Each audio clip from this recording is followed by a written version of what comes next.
Let's get started. The truth that sets you free may also tear your life apart. Ladies and gentlemen, here is the find of the century.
What's happening?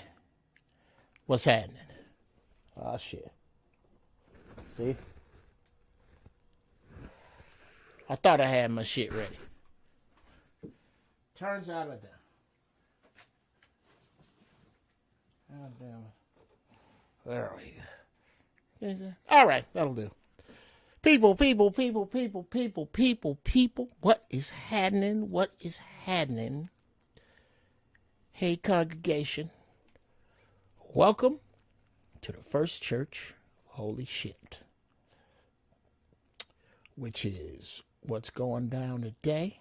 Who was in here? I see Jared James was happening. James Hayden was happening. Two-Tone was happening. Daryl Handy was happening. Cousin Annis, what is happening? What is Cousin Annie cooking? What is Cousin Annis cooking? Dinner for the day is lemon herb turkey wings, Spanish yellow rice, black beans, and god damn it, gravy. Shit. Dinner will be served after church. American Negro in the building. Richard Harper in the building. Don Philly in the building. Daryl Handy in the building. Hey, y'all. Welcome. I am your host, your Uncle Jeff, and I will be keeping tabs and working it out for y'all with regard to all things new and exciting.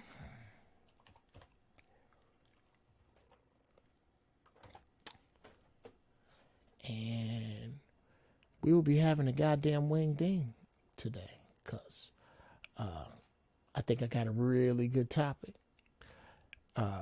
Definitely want to hear from y'all. Want your insight and feedback. Who else? Bruce House. What's going on, team? Fuck that. Ram Richard. Oh, shit. I like that. Truth Revolution. Yes. We are going to start one of those. I plan to start. Okay. What's happening, Geologic? Let me not be that full of myself.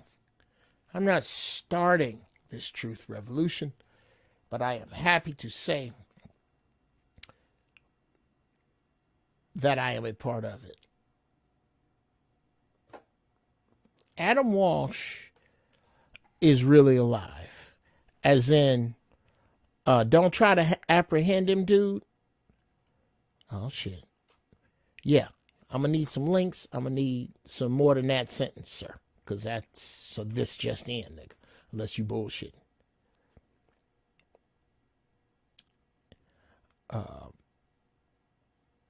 Sirism in the building.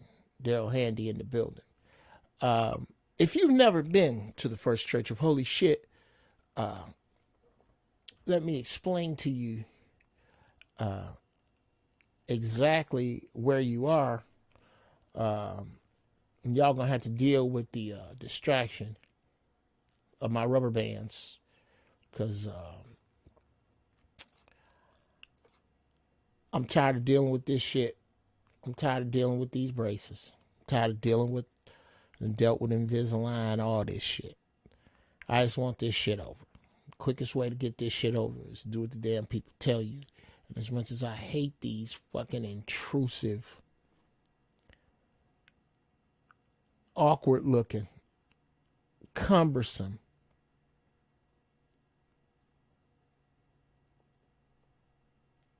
soul sucking rubber bands, I gotta wear them if I want straight teeth, or if I want to be paying forever for these goddamn dentures. So, dentures, good Lord, Freudian slip. I don't want those. Braces. So, y'all gonna have to deal with these rubber bands. Yeah, Ram Richard, I'm finna be the rubber band man in this piece. Okay. Yeah, that's a hoax. That dude is out. Anyway, if perhaps it is your first time here, let me know. The First Church of Holy Shit It's simply this. How am I sounding, people? Let me know how I'm sounding. My levels here say I'm good, but that's here. I need to know what you hear. See if I got the balance right.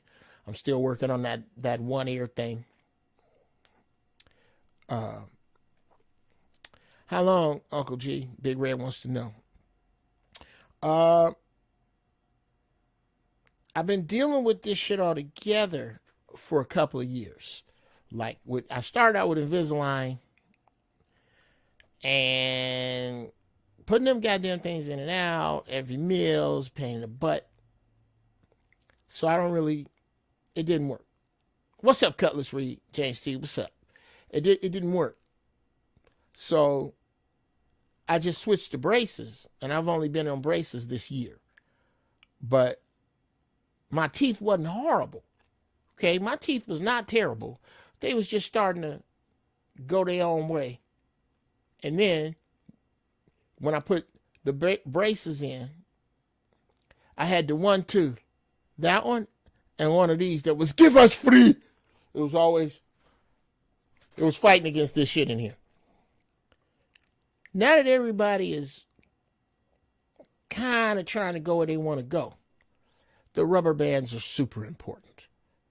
They're always important. They wouldn't give them to you if they weren't, I don't believe. So you just got to acquiesce, and I haven't been. So my teeth have been sort of doing what they're supposed to do, and it's sort of I'm tired of this shit. Let's just give me the straight damn teeth and the mouth guard so I can be done with this shit. Because I'm not trying to be the dude with the fucked up grill. Yeah, I'm working on that, Jared James. I'm working on it, man. I'm going to fix it. Now, First Church of Holy Shit. Here's its inception. It started with a seed. I take them out when I eat, cousin Annis. That's the problem. Taking them out, and then you got to brush your teeth and put them back in. And it's a pain in the ass. Anyway, First Church of Holy Shit started when somebody fucked up.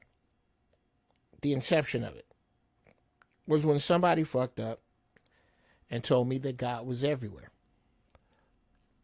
Saved me 10%. I never miss a game. Because I pray from home. With that energy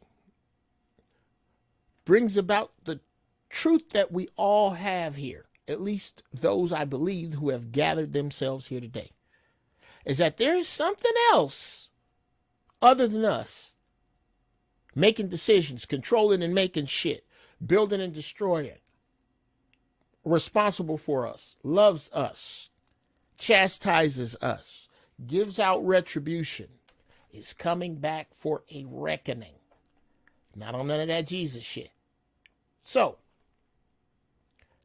I try to teach from a spiritual perspective from what that force gives me to give to y'all. That's the focus. That's the try.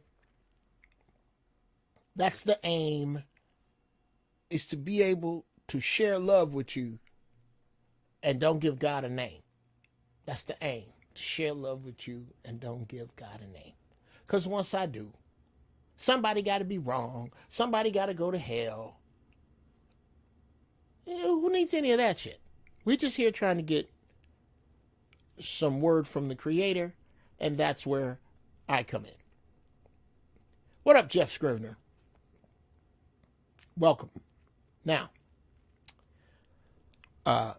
what we like to do here at the First Church of Holy Shit is pray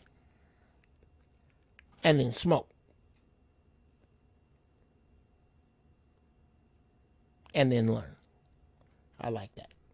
Pray, learn, smoke. Okay, so first we pray. Bow your heathen ass heads. Creator, universe, Father, Mother, God, we thank you for the many things you have given us. Our health, our strength, each other, a sense of self,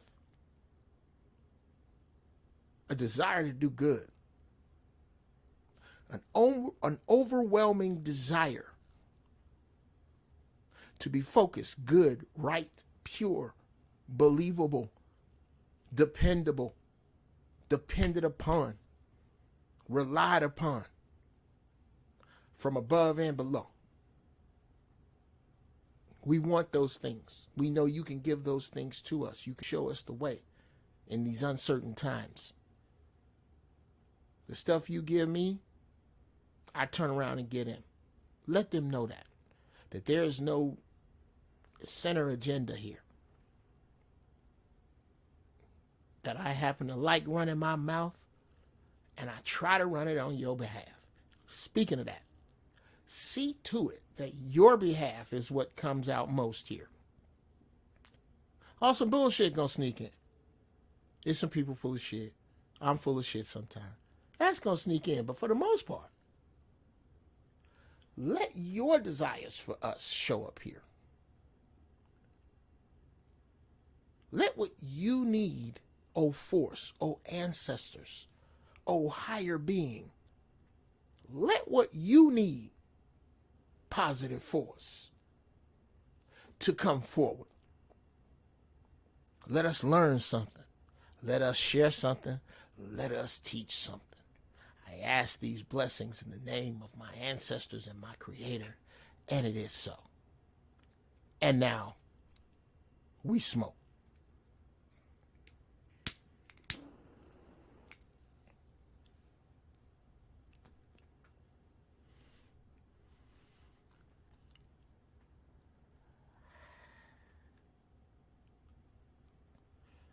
Not the best. Oh, that's good shit. All right.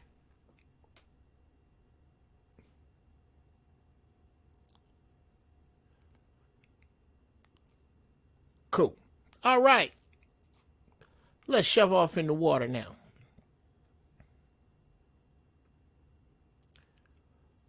Today's sermon. What apologies are really for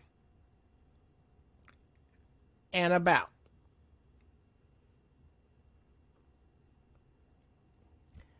That's where we're going, people. It's been a long time coming. Long time. I done wrestle with this.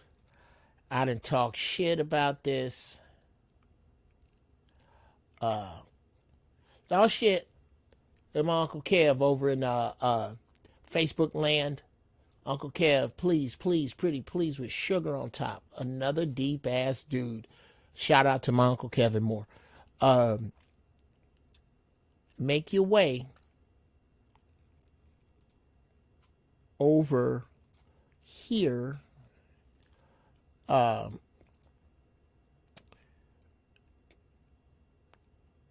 to the YouTube feed so that I can see your stuff better. Let me put that in there. Let me put this in here so you can, anybody on Facebook watching me,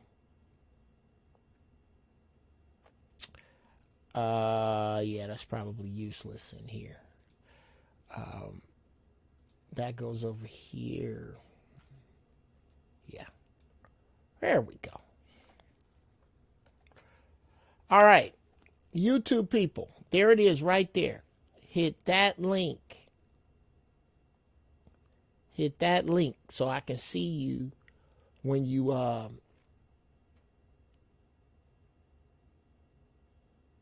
come up. Hurricane JW, what's happening? New face.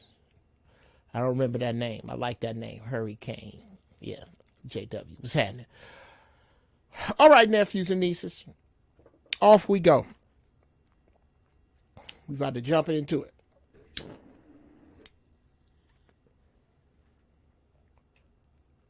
Today's sermon. What apologies and forgiveness are really for and about. Okay? We didn't, we as people have watched our families and loved ones, thank you, Christopher Perkins, our loved ones, our friends, our communities, our media, our countries, our establishments beat around and fuck up. There you go, Uncle Kev. Hey, there we go. Now, okay. Oh, shit. I'm going to open the doors of the church up, Uncle Kev. So, brush your damn teeth, put on a good-looking shirt.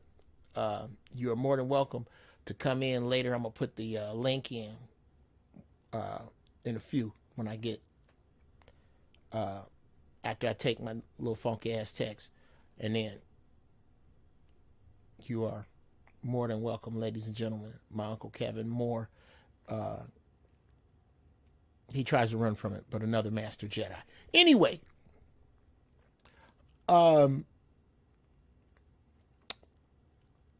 we have watched institutions, people, friends, family, groups fuck up what an apology truly is about. What an apology is truly supposed to mean. When an apology is supposed to be given and how. We have watched all of this go down as kids watching hurt people try to make some sense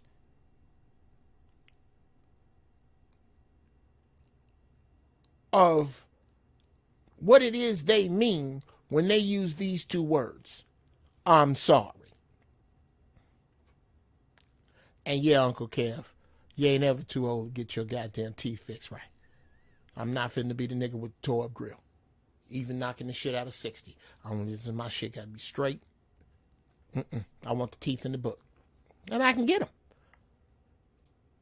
Because I'm already anal about brushing my teeth. Yeah, Uncle Kevin, meet Cousin Annis.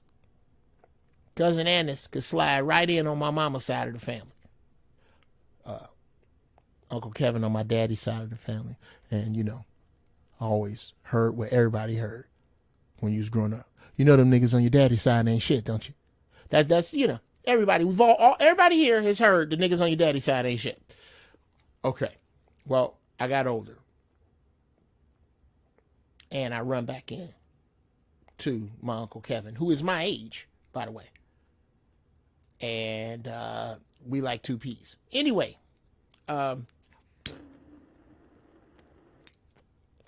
we done seen these people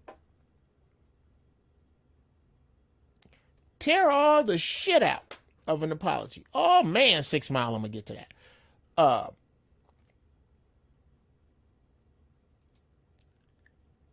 Because they watched people chew up apologies.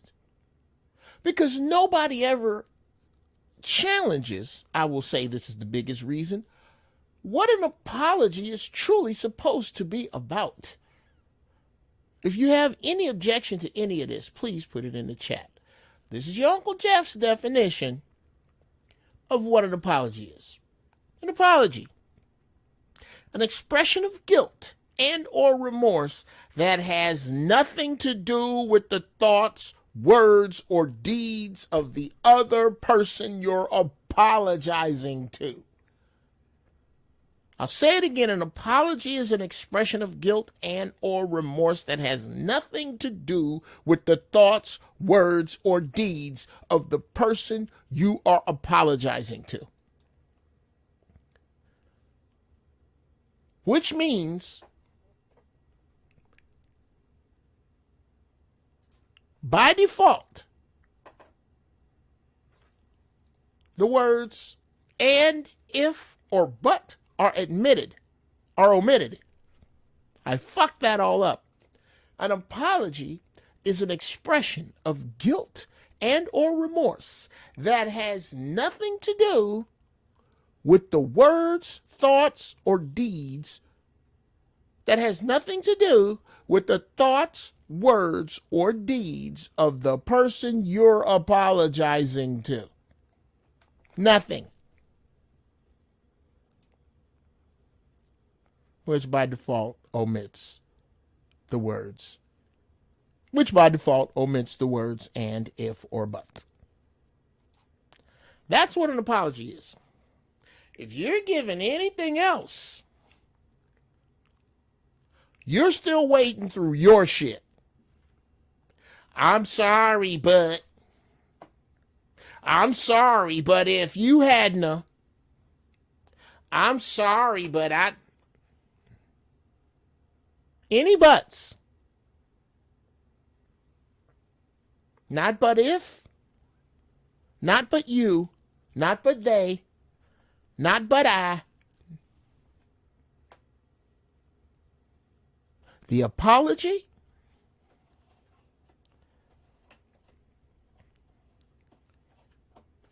cannot deal with but in the past tense. Now, I'm sorry, but I have to go. It's different.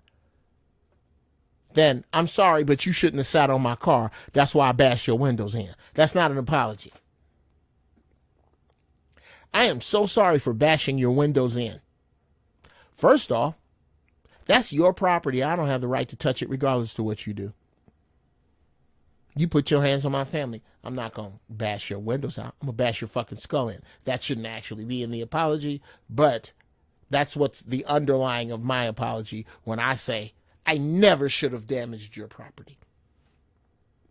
That is me not being able to deal with previous rage that has nothing to do with you. I should never have done that. And I'm sorry. That's an honest apology. To be given only after you have worked on you. Woo!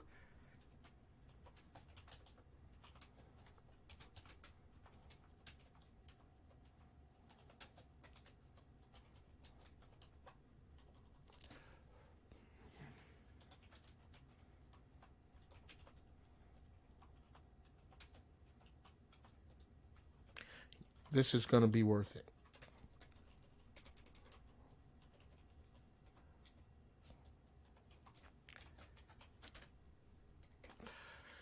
Yes.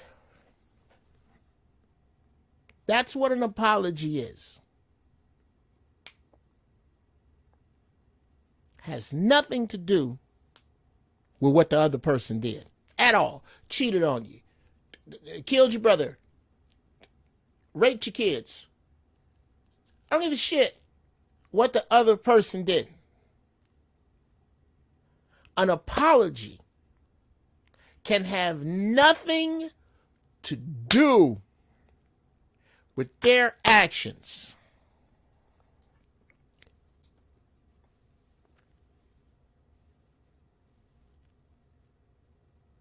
This is me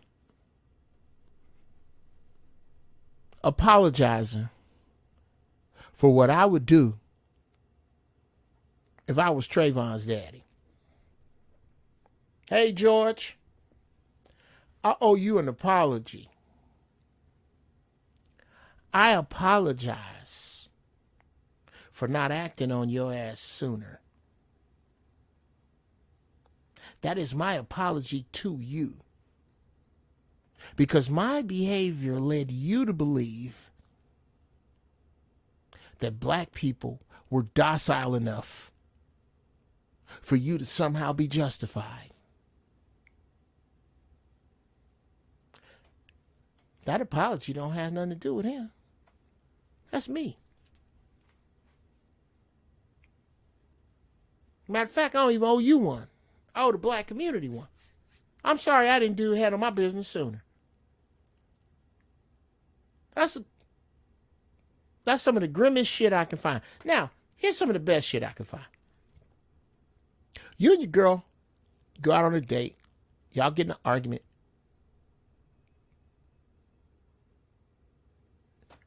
She was dead wrong. She was dead wrong for why y'all got in a shouting match in the bowling alley. But this is the man apologizing to her.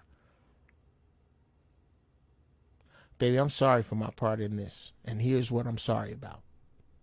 I'm sorry that I yelled at you in public. I'm supposed to be your leader. I'm not casting no dispersions on you and what you did. I was supposed to do better in that moment, and I didn't. I compromised what people think of black people by the way I interacted with you as your man. That was foul, and I apologize. Now, as a man, if you have to keep apologizing for not being able to deal with the way your girl handles shit, then either you need another girl or no girl at all so you get some time to work on you.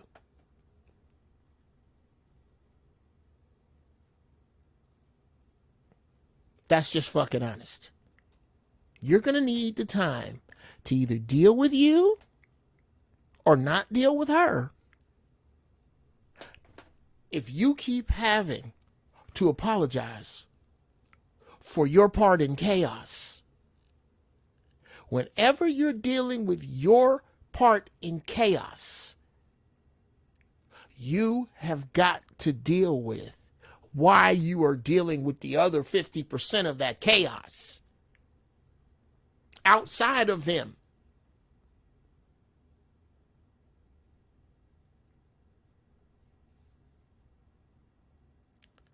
Outside of them.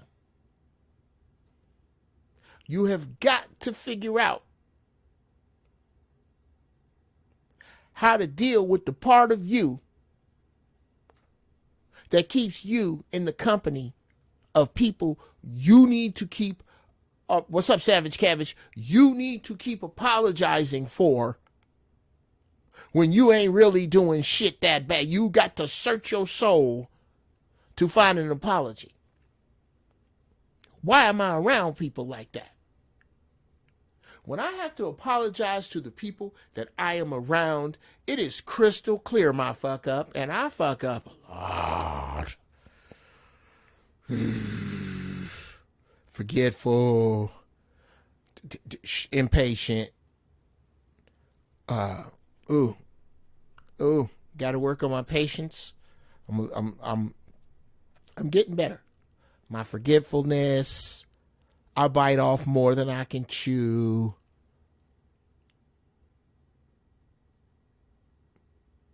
And it leads me sometimes into places where I need to apologize. But the people I am around make it very easy to apologize to because they don't bring a bunch of bullshit to me and I don't bring a bunch of bullshit to them. So we're easy to apologize to with one another. And if we weren't, we would find ways to not be in each other's circle.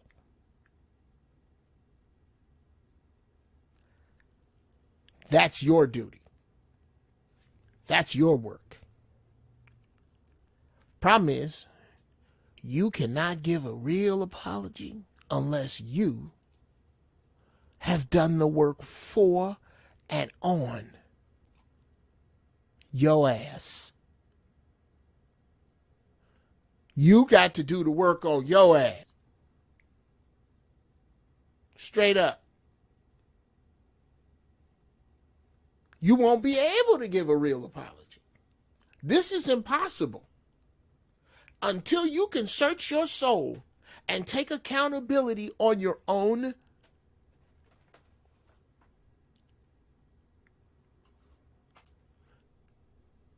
Here's some scary shit to say. Oh, Jeff. Oh.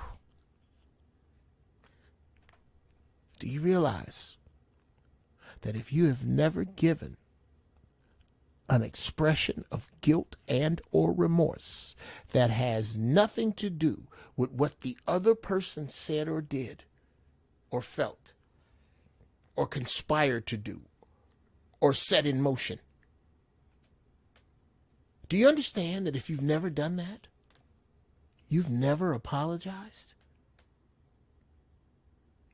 Oh, you gave a summary of events from your perspective, which is what most apologies masquerade themselves as. Summary of events from my perspective. That's not what we're here for.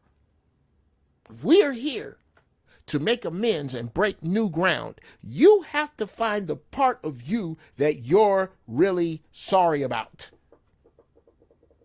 And if you clearly have some blame in this and you can't find a way to own it, then your apology ain't shit.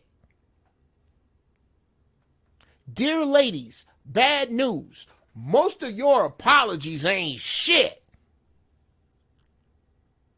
How you gonna do that? What about them? No, not. Ladies first. Y'all are the queens of shitty apologies. The but yous. The I'ma use them, I'm sorry, as a snide way to say some other shit. That shit.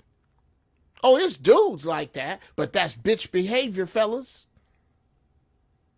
You stay away from a man you can't apologize to. You stay away from any man that you cannot apologize to. In earnest. And stand on your shit and realize it and be real about it. If not, go on the fuck on about your business and quit fucking up the apology game and giving it a black eye. You are giving the apology game a black eye with that mealy mouth, milk toast, phony ass, I'm sorry that you feel that way.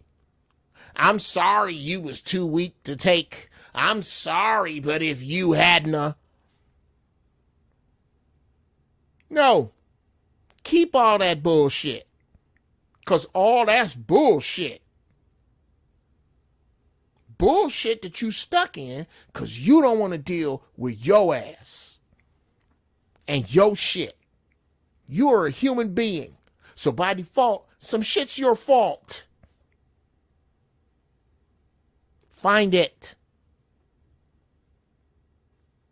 If these people are important to you and you want to have healthy relationships with them, then you need to find your part in shit. And own it. This is an exercise for females. You people have some accountability issues. You do. How you gonna say that as men with accountability? Look.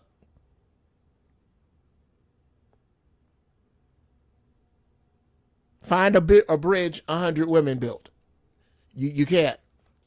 Because you guys have accountability issues.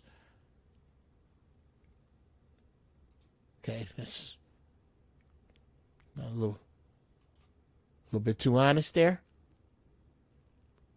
Did I hit the nail too hard on the head there? Did I?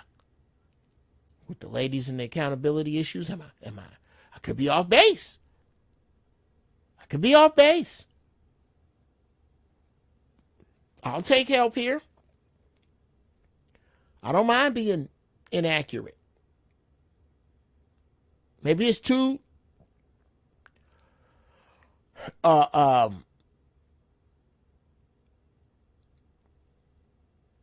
maybe it's too broad sweeping of a generalization.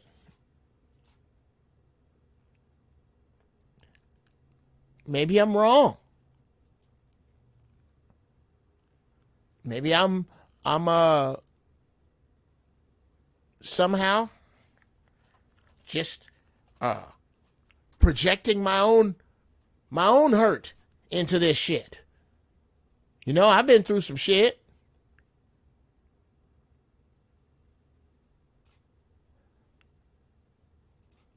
Maybe it's me.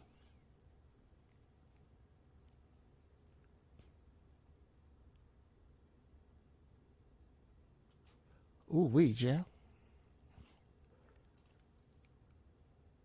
Yeah, you're going to have to put that down. I don't think nobody ready for that one, dude. I don't think they ready. I do not think that these niggas is ready for you to put this shit out.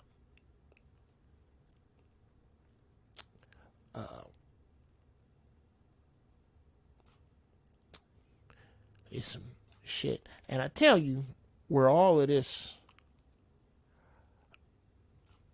kind of came from was this morning. Shout out to one of my good friends, my main man, Rashad Coles, who had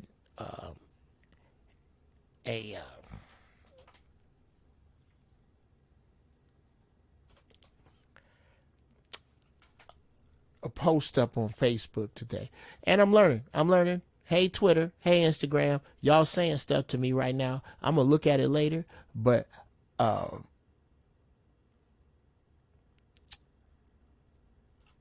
yeah. I was over on Facebook where old people hang out. And, you know, it'd be some dope shit that be said up in there. And I said this on Rashad Cole's post about apologies, and that's what kind of brought me here, was that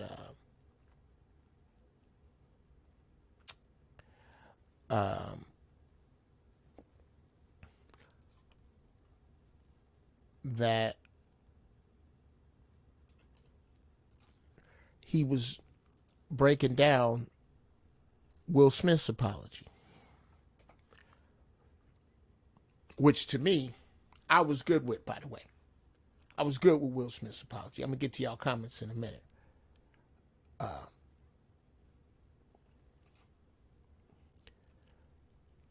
This was the dopest sentence to me in a long line of dope sentences that my man put down.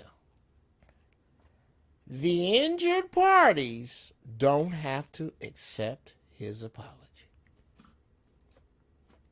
People, this fact stands in the way of so much personal healing. Most people don't apologize because of their concern where it will land.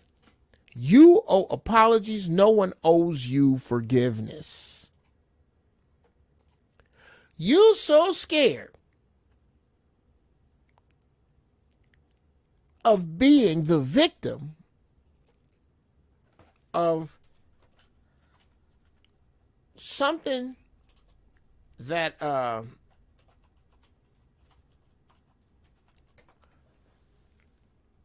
I've seen time and again dealing with our judicial system. When you see a mass murderer, when you see some heinous killer or rapist or child molester,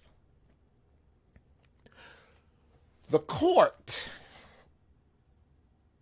the family members give extra points for, come looking for, seek remorse.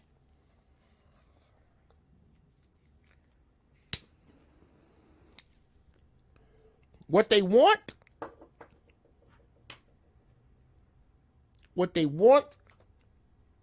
to do with your remorse is they want the luxury to have you see them spit that remorse back in your face. What they want is something I like to call unrequited remorse. I want the opportunity to say fuck you while you say I'm sorry. I need that. That does something for my energy. Damn it. I want you to be sorry while I don't forgive you. I need you to be sorry at the same time I'm not forgiving you. That's called unrequited remorse. Your Uncle Jeff made that up. I need to feel you genuinely sorry so I can shit in your face while you are. I've never understood it. I don't need it. You do something bad to my family, I don't give a fiddler's fuck how you feel. I don't care about your sorry. I don't want it. I don't want to sit down with you 20 years from now. I'm not that dude. But everybody is afraid to be the victim of unrequited remorse. Your ego will not allow you to let one of your apologies loose in the face of fuck you. And it is a common human desire that I just don't have. It's a common human desire to want niggas to be sorry while you don't care. Do you know how bad some people need their exes to see them doing good and want them while they don't want them? I'll even say this. Every woman wants to be wanted by a few dudes she don't want. She wants to be wanted by niggas that have no fucking chance at all. None. She wants some as if niggas. Dudes generally don't care about that. But that's very important to women, to have dudes want them while they don't want them. That's not important to a guy. They don't give a fuck. Okay?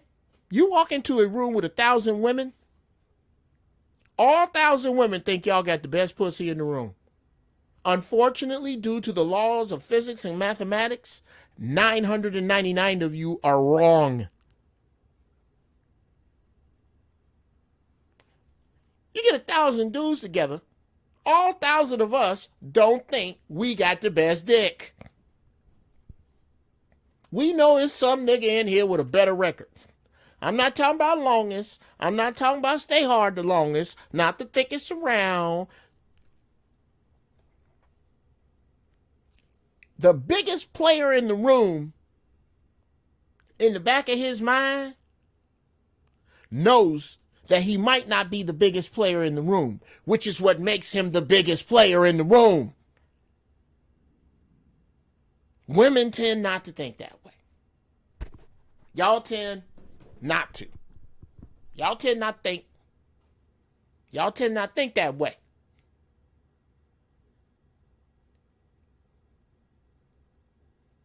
This is what makes it so hard when you hit that day. Go see the pretty skates. I got a clip called The Pretty Skates. That day when you walk in the room in your sharpest outfit and nobody gives a fuck, that day hits you so hard. Because of you needing to be able to tell some niggas no. A woman wants the station, the beauty, to be able to tell some niggas no. All of you. Which means by default, you need a nigga to want you that you don't want. Okay. It's just not something dudes need. We don't. Now, what we need to get in front of, and it's hard. It's hard to do when you don't understand that apologies are 20% for you and 80% for them. Okay? An apology is 20% for you, 80% for me. Okay, I kind of like that. Matter of fact, I'm going to change that.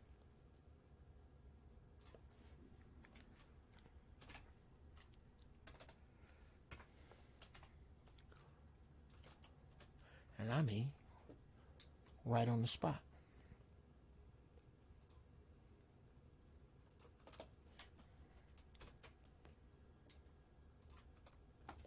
Bam. There. When you get, let's break down the metaphysical, that's what we're going to call them. A lot of this shit I'm doing, I'm making up on the fly, which is exactly what scientists do. They're just so fly when they make it up. It's fly, okay?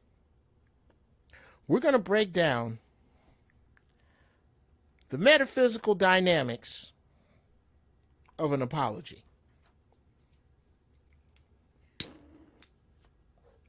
I'll be coming up with some shit. I'm gonna write that shit down too.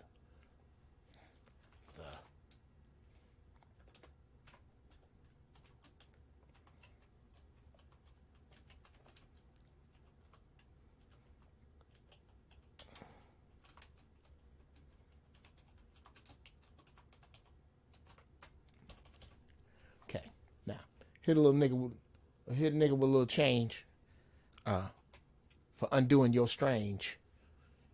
If any of this is hidden, you can get it. You'll see it come across. Jeff Brown. Hit your Uncle Jeff with a cash out. There you go. GB Funny Styles cash out. The metaphysical dynamics of an honest apology.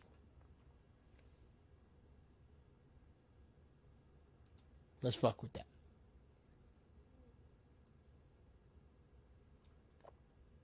Okay.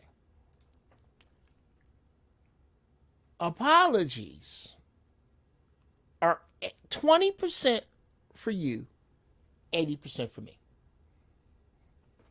Okay. This is the danger of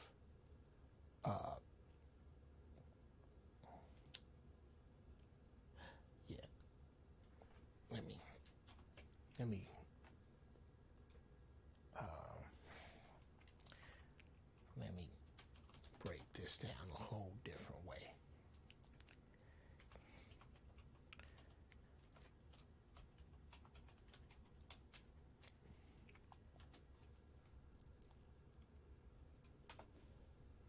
And you'll understand when you see this. This is why I have to stop sometime. Okay.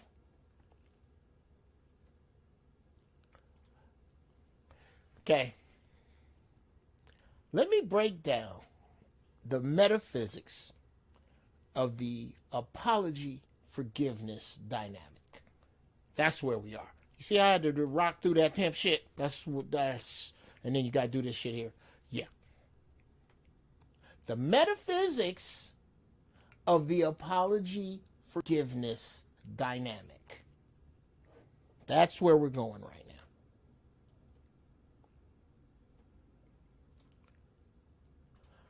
Apologies are 20% for you, 80% for me.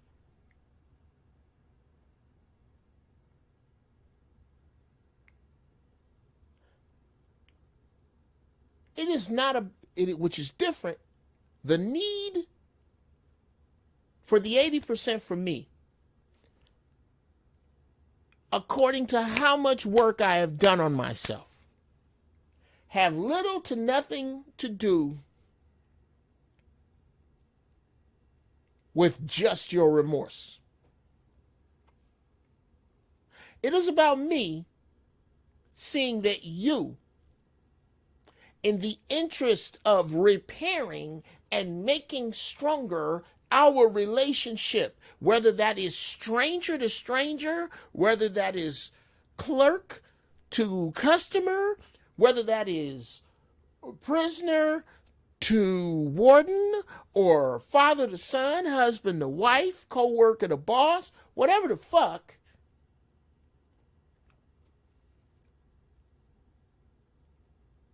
I need to see that you are interested in moving this further and you realize what you have done wrong to me. Now tell me, how the hell, no, how the fuck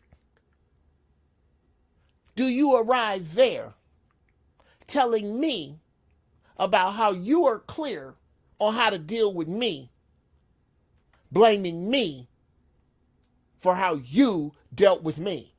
You can't. You got to work on my 80%. And my 80% is you, in your best words, breaking down what you did wrong and exactly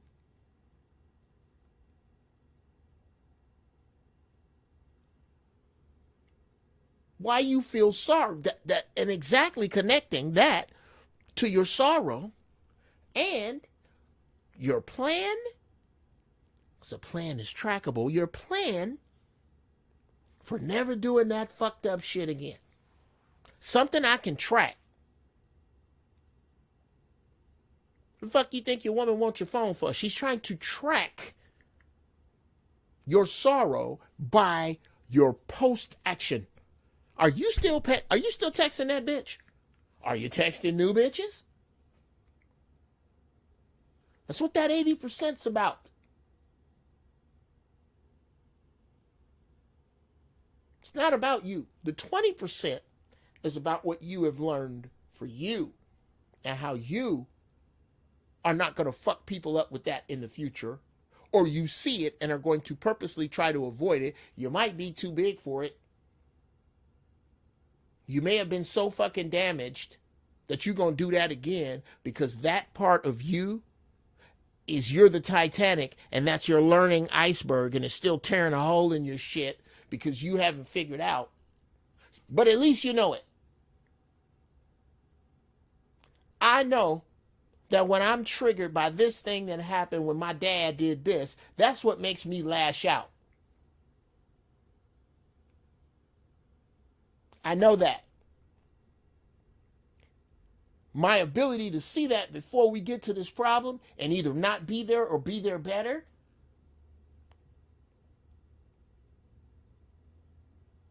will greatly affect the number of apologies I have to give out in that area. That's your 20%. That's what your shit's about. That other 80 is about concentrating on you as a fuck up and being clear about where and how you fucked up to the person you fucked up with. Ain't got shit to do with how you feel about what the fuck they did to you, no matter how bad it is. And if you can't get there, guess what? You're done growing. You're done. Get comfy. You're done growing if you can't do that. Forgiveness of a thing is 80% for you and 20% for me.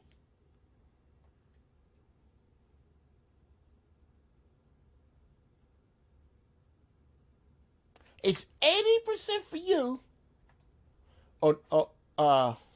Whoops, I got that wrong. Okay, and cut. Yeah, that didn't feel right when it came out. That's how you know. Dumbass.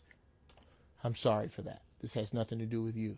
This has nothing to do with, yeah, here's a shitty apology. I'm sorry I had them numbers wrong, but y'all want me to do the show every Sunday at the same goddamn time and expecting this shit to already be done. I know that. Yeah, I'm sorry I'm not Superman. That's bullshit.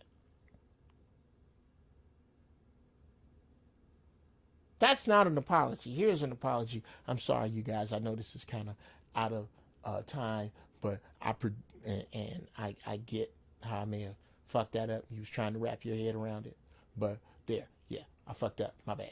I'm gonna fix it so I can do this shit in post and look a lot better. That's the whole reason for me doing all this shit anyway. Apologies are 20% for you. 80%. Whoops, I fucked that up again, didn't I?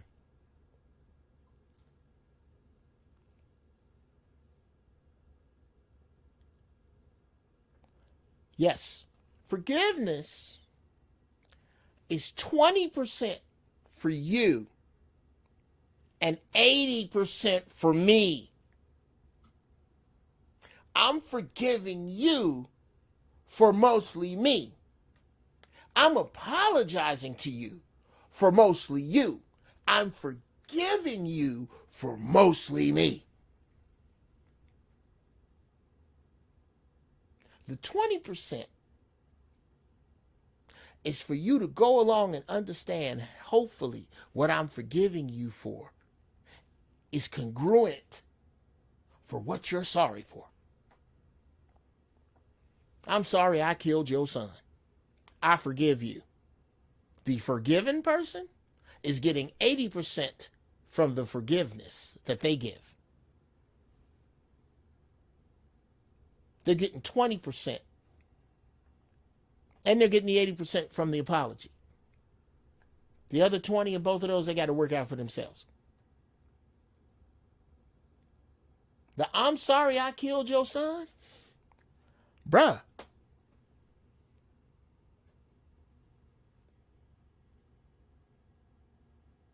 That apology is about you reconciling all that fucked up shit you did to get you to the point of murder or manslaughter or whatever it is.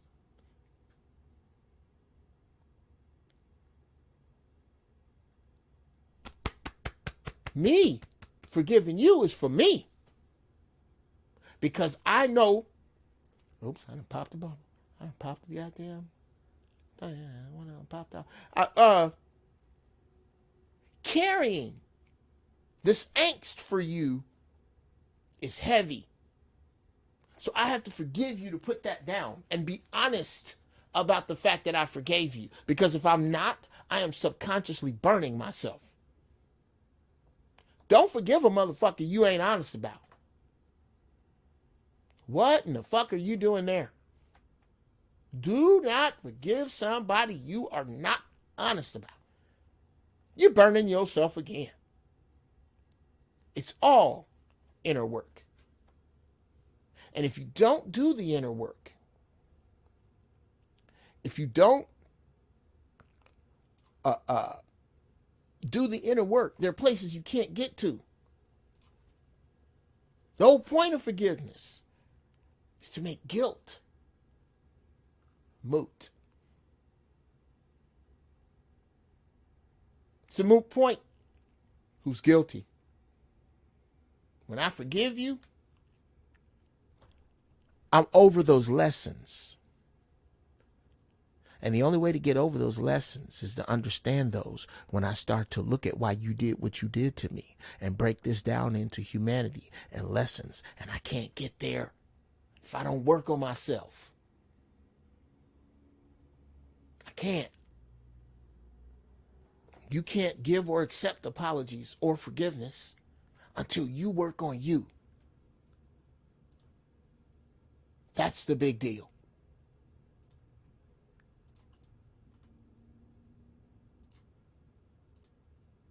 That's the big chili.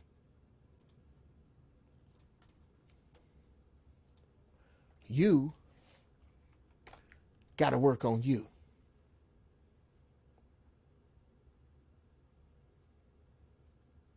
You got to work on you.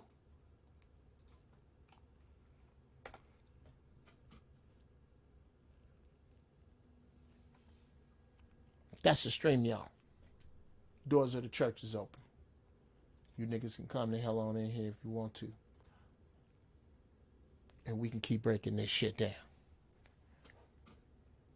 It's all about your work with you with regard to apology and forgiveness. You keep hanging that shit on other people, you are burning into your soul an uncomfortable place to be. Keep working on apology and forgiveness as external, and you're going to burn up the internal. Now, what we got, what you black folks talking about?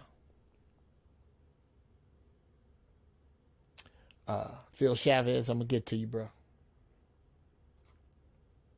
People have a fucked up idea about having to be around someone they don't really know who they are and want someone to help them figure it out and be in love with them while y'all figure it out.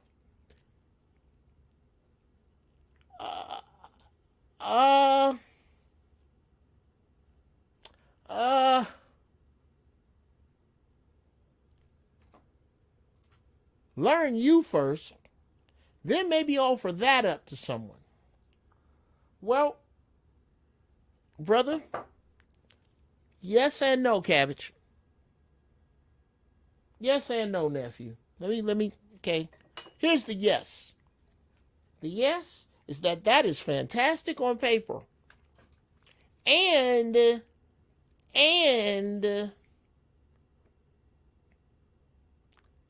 is Dr. Spock logic that's only possible if you're Vulcan.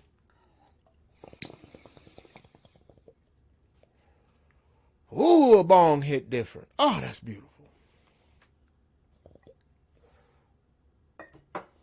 Ah, that's wonderful. It's a great bong. Get your test tube beaker bong. They're the best. Nice heavy piece of glass. You can flip around, knock the shit out of somebody. Yeah. Then maybe offer that up. Problem is, Savage Cabbage, it is a constant journey of self-reflection and self-sharpening and self-honing. This wonderful, magnanimous, deep-feeling, sensitive, beautiful person that I am, I could not be the Mrs. Brown if I hadn't have fucked over and fucked up with them other trollops I was with the exception of the good girls that I was with. You know who you are. It didn't work out. We still cool. Much love to y'all. But you other halfers that ain't shit, if I had not gone through those ain't shit experiences and been ain't shit with you, I could not have been the shit now. I had to go through that.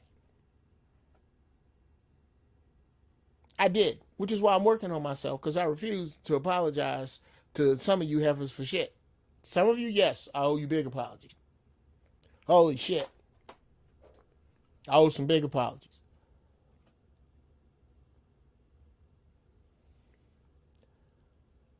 Oh, you, Brother Perkins, I will not allow you to regulate the speed at which I smoke. Even though smoking some more is not a bad idea. Whew. This tastes wonderful out of there. Coming very soon. Y'all gonna be hearing from my sponsor, funny ass cat, who goes by John, who smells like weed. And he does.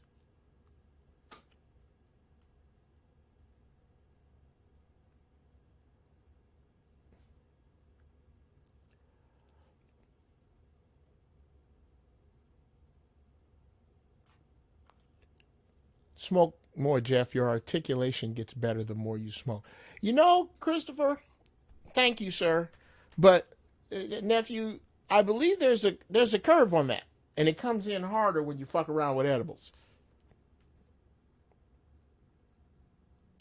But you are, I think I've made it to a point where I can get Snoop level high and still pontificate. It's harder to hold on to.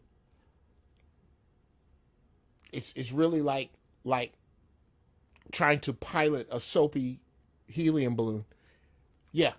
Imagine being butt naked on a huge soapy helium balloon that you have to try to navigate and you're in the air. That's what happens when you get too high. And I'm not even near that yet. My tolerance is much higher. Yeah. That's the new rule. I open the doors of the church for 10 minutes. And if nobody other than my regulars come in, Bruce, my cousin Annis, then I bounce. That's, yeah. Bruce House, my cousin Annis, they always come in and hit the ball over the fence. I'm not calling you in. I'm not expecting you in. I'm telling you other motherfuckers that if you don't show up, I'm not going to just sit here and babble on for ad infinitum. I don't believe in that shit. William Jones from Nashville, what's happening? Mike McGaskey says, some people can't admit they're wrong. No, that's not what he said. I'm sorry, Mike McGaskey. You typed it in a very south side of Chicago, syntax driven manner. And I sanitized it, and that was a mistake. Mike McGaskey says some people can't admit they wrong. Mike's right. There are people who cannot admit that they are wrong. Those are the people who you are supposed to find the time to be away from. You cannot build anything of any substance that will stay for any length of time with people who cannot admit that they are wrong.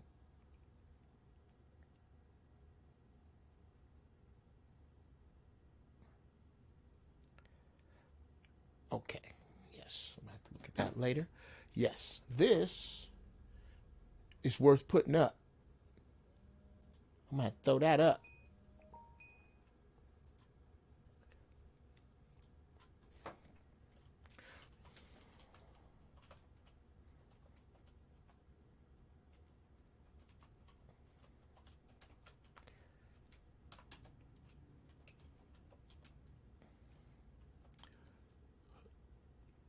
I saw somebody pop in here and then I heard it. Okay. Anything of value, importance, or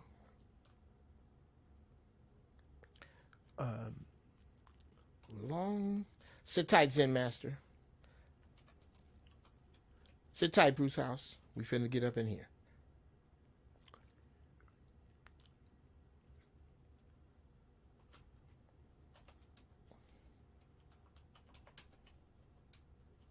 This is really going to be worth it.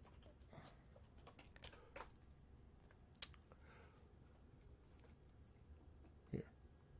Your Uncle Jeff said this. You cannot build anything of value, importance, or long-lastedness with folk who don't own up.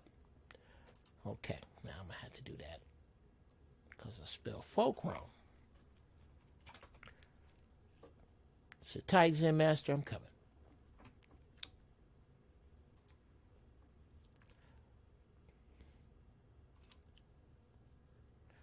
You cannot build anything of value, importance, or long-lastedness with folk who don't own up.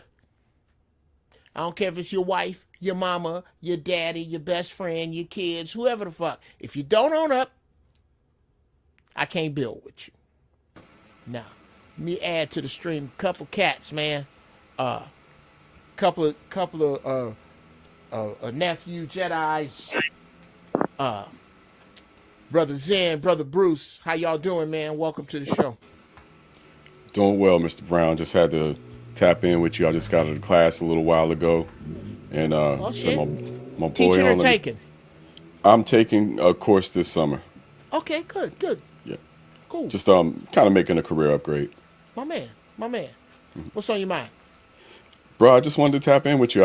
It's been a while, and I saw your topic about apologies and forgiveness, and I hear you talking about building with unapologetic or people who can't recognize their own flaws. Yeah. And I got to say, that was probably the downfall of my relationship, my marriage in general, was that, I had a partner who could never admit when she was wrong. And, even in extreme circumstances, she was one of those people that just like, you had to pull her teeth to get her to apologize. And when somebody's like that, when they can't admit their faults, they leave you in a space where you feel gaslit, to be honest. It helps both people when you apologize. I say it's about 50-50 because it lets the other person know, okay, you ain't always wrong. And it lets the other person, and let you know, I'm not always right. Sure. So that's my take on honesty, especially when it comes to relationships. And I know women in particular, I'm sorry, women, I'm going to have to put this on y'all, but Black women in particular are infamous for never being able to apologize. Okay. All right. Pal, I'm so glad you said that, Brother Bruce, when you did, because that is really, really, wow. I mean, as you say that, number one, there's Onyx who put that in the chat, and bam, Cutnanis pops in. Hey, Cutnanis, how you? I don't think can she hear me? Can you hear me, Cutnanis? Hey, Cutnanis. What's going on, girl? Hey, Cousin Annis. Hey. I got you, Bruce. Yeah. God damn it. Zen Master just said something that we as men, have said as a collective that there are movies about, books about, songs about. What's up, Jeff? I'm sorry, at 55 years, I'm a little skeptical, but apologizing for some men means that they are somehow giving up ground that ego won't allow when they know that they are wrong. We are looking at this from both sides, both edges. I'm so glad you're here, Cousin Annis. When you hear men say this about women, what does that, and in your experiences in relationships, Annis, your experiences at from kid to now with women and as a woman with men, dealing with men, how do you feel about what Bruce just said? It's wait a minute, about apologizing, about men apologizing and how sincere it is. No, about the fact that so many men feel that women in general have a big issue with the concept of being able to just say my bad. Well, how do you feel about that? Some women do. And occasionally I used to be in that category. I didn't, Okay. you Now know what when I'm saying? I hold did on, shit. I ain't give a damn. Okay. right? Okay. Okay. But now, being that, I'm with my husband and stuff, I have to take accountable of things I've done. So I do be sincere with the apology. Might Okay. go, I got to go do a little extra to keep him from being mad, but I give him some space until later. Okay. See, that's what the who we. God damn. Now, all right. No, damn it, Annis. That's a whole nother 45 minutes. Anyway, uh, question when something that you said right out the gate. Your first statement was some women do. Now, without having to have an exact number, I'm not asking you for that because I don't have one. And there's not a trick question. I'm not gonna go, surprise, nigga, I got you. I don't have. I need to know that when you say some women, is that to that it makes the conversation assumption that it's not most, that it's not a lot, that it's not pervasive, that No. that is that are you saying that some women have that problem and not a lot of women? Right. Some of the women, you could put it in your hands of the handful who has that problem, but then you have a majority that don't have. That's some grown up women. You know what I mean? It takes some time to grow to get to that point, but yeah, it's about a handful of them ratchet that. Okay. Mm-mm. I love you, Annis. You already know this. You know you my nigga right there. You already know. But I'm gonna jump ahead. And Bruce, are you there? Bruce House, I can't hear you, man. Hey Jeff, can I interject real quick? You can. I'm setting you up. I'm setting you Okay. up right now. Okay. Here, I don't hear Bruce.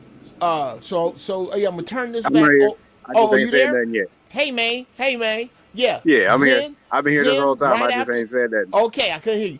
Okay, Zen. Right after Bruce goes, you say what's on your mind because of Annis. Yeah, I ain't gonna say nothing because I don't want to lead these cats. Go ahead, Bruce. In response to what Annis just said, what are your thoughts? I just got my first real apology after not dealing with somebody for 13 years. So I don't know what black. I ain't never met her. I ain't never met specifically a black woman that didn't have a problem with apologizing and just leaving it on her and leaving it to me to forgive her. I've never had that happen without. Well, okay, I Bruce. Okay, so stop there. Stop don't there. know what I'm gonna- Stop there. I'm gonna have to cross-examine you. When you say that it's never happened to you. All right. Do you think that that's because you're born under a bad sign, bad moon, and it's just the women you've been around, or what has been the pervasive attitude with other men that you've heard that about? And again, this is not a sister bashing session. This is about facts and Nah, getting the shit. Now, um, yes. it's you ain't never been wrong, so why start now? Like, Okay. why, like it ain't to me. It don't be that difficult. I mean, now I don't see it as being no more than that. Like, I just had somebody that, like, I remember I just told you I just broke up with somebody that I was rocking with. Like, we was rocking tough for a minute, but the Right. problem with everything is just you're wrong without trying to compare it to my wrong. And how you gonna Yes. apologize when your whole thing is in comparison? Your apology was a competition apology. Like, nah, I'm not, I can't A rock like that. competition apology? Wow. Okay. I couldn't do it. Okay, Brother Zen, what's on your mind? All right, I'm no disciple, and I wasn't an avid viewer of the late Kevin Samuels, but I did pick up one or two things from the brother. And if you've ever heard him speak of sign language, the N Yeah. in sign language stands for the need to be right, and that women, in particular black women, have a very strong need to be right. And this is something that I've been trying to train out of my daughter when it comes to our conversations, our discussions. And we've gotten in, she's a teenager, so we're starting to get into heated debates about certain things. And at a point, she's starting to understand, look, I don't always have to be right. Dad's kind of teaching me when to say, okay, enough is enough. Because for a woman, that can get you punched in the face. I'm going to be honest with you. A lot of domestic violence comes from that need to be right and pushing a man way too far and crossing that boundary. And Kevin Samuels talked about that in the past too, where, women can say things to men that men can't say to men.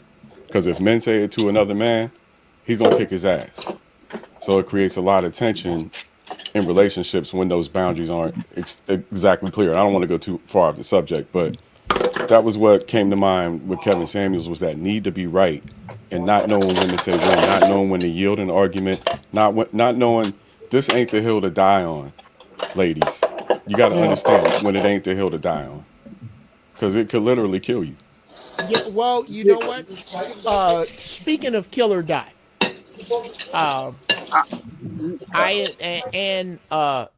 one kill or die, I'm gonna hold that. The first thing the first thing I got to deal with is from the standpoint of well, no, I'm high. I forgot the first point, so I'll just go with kill or die on the hill. What it is you kill or die on, okay, I got it back now, I'll get that in a second, is the relationship. There's you, there's the woman, and then between you is this thing called the relationship. You got to decide what wars you're going to put the relationship through, because the relationship doesn't have any weapons.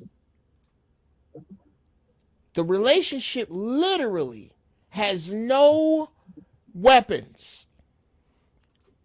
It is at the mercy of both of you. It is at the mercy of both of you. It is as helpless between you as an infant. And every time you get into a disagreement, the relationship is right there. And it'll take some knocks, it'll take some rough, but every time you ding it and poke it, it's bleeding. And if you don't cover that blood up, the relationship dies, because it needs you to heal it. A relationship will not heal on its own. The two people have to heal the relationship. So that's how over time, that's to agree with you on that die on a hill shit. Mm-hmm. Is this worth what the relationship is going to take? Regardless to who's right or wrong. Is this worth the beating this relationship is about to take? And the other thing that I find with regard to dealing with women in relationships, and I send this out generically to women. When somebody is telling you you're doing something wrong, stop looking for a W. Stop trying to find a W in that conversation. Well, at least I did this, but I did do that, and I am saying that this is not what we're talking about. Or Those they'll are throw wonderful- somebody else under the bus. Yes, or and not even. I'm not going at anything derogatory that they may or may not be saying or doing. I am talking about the fact that we are talking about this particular thing that you do wrong. Mm-hmm. Don't tell me about what you do right. That's searching for a W. This is not the time. This is watching game tape. When a coach watches game tape, he is not watching the game tape for what you did great when he's talking about how you fucked up. We'll talk about what you did great because that's another subject. We need to keep doing that. We need to. We may need to incorporate that in other greatness. In fact, the greats tell you, don't tell me what I did great. Right. The greats don't give a fuck about hearing about what they did great. Right. They Tell me what know I did wrong. What I did wrong. It's the same way you practice. You don't practice till you get it right. You practice till you can't get it wrong. Exactly. Kevin Durant. Yes. And that is a philosophy that a man takes into a stable, balanced, not beating your ass, accountable, not duplicitous, don't hate his mama. That dude. We're talking about that dude. He goes into a relationship conflict with you from there and can take it when you tell him he's wrong because he is focused on getting y'all there. What say you, Bruce? Is he in there? Bruce House in there? I'm gonna grab an L real quick. I'm gonna pause my cam. I'll be right back. Yeah. Take a pause for the calls. What's on your mind, Anderson? I had to mute you because you was washing them dishes. We was getting the clank. We getting the clanky lank. I'm getting the clanky clank. But I agree though. But I used to be one of them ratchets back in the day. Didn't give a damn, did shit, and didn't have to apologize. Just kept it moving. Then as you get older and get with somebody who really understands you and stuff, you learn you have to compromise. And if you're wrong, say you're wrong. Yes, I did do that, and I apologize. I ain't gonna say I'm sorry because I'm not a sorry person. You don't be with a sorry person.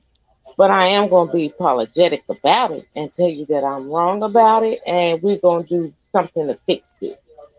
Right. Or you know what I'm saying? Yeah. Oh, I honestly feel that. Honestly, I understand what you're saying, and I definitely I feel your growth actually to explore that a little bit. What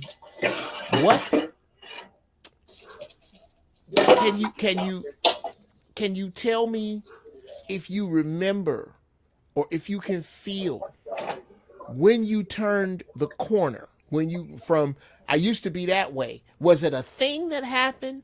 Was it a lesson that was learned? Was it a time? Did you sit back and just look over it? How did that and where was that turn? It turned when my husband and I got together before we did the thing.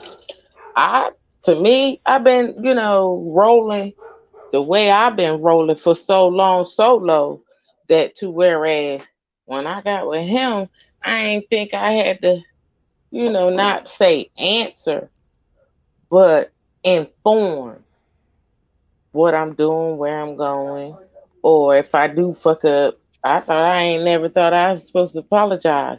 And I hurt his feelings. You know what I mean? I hurted his feelings and I felt that I hurt his feelings. So I had to change some way, somehow, and compromise because it's either that or lose my man. Period.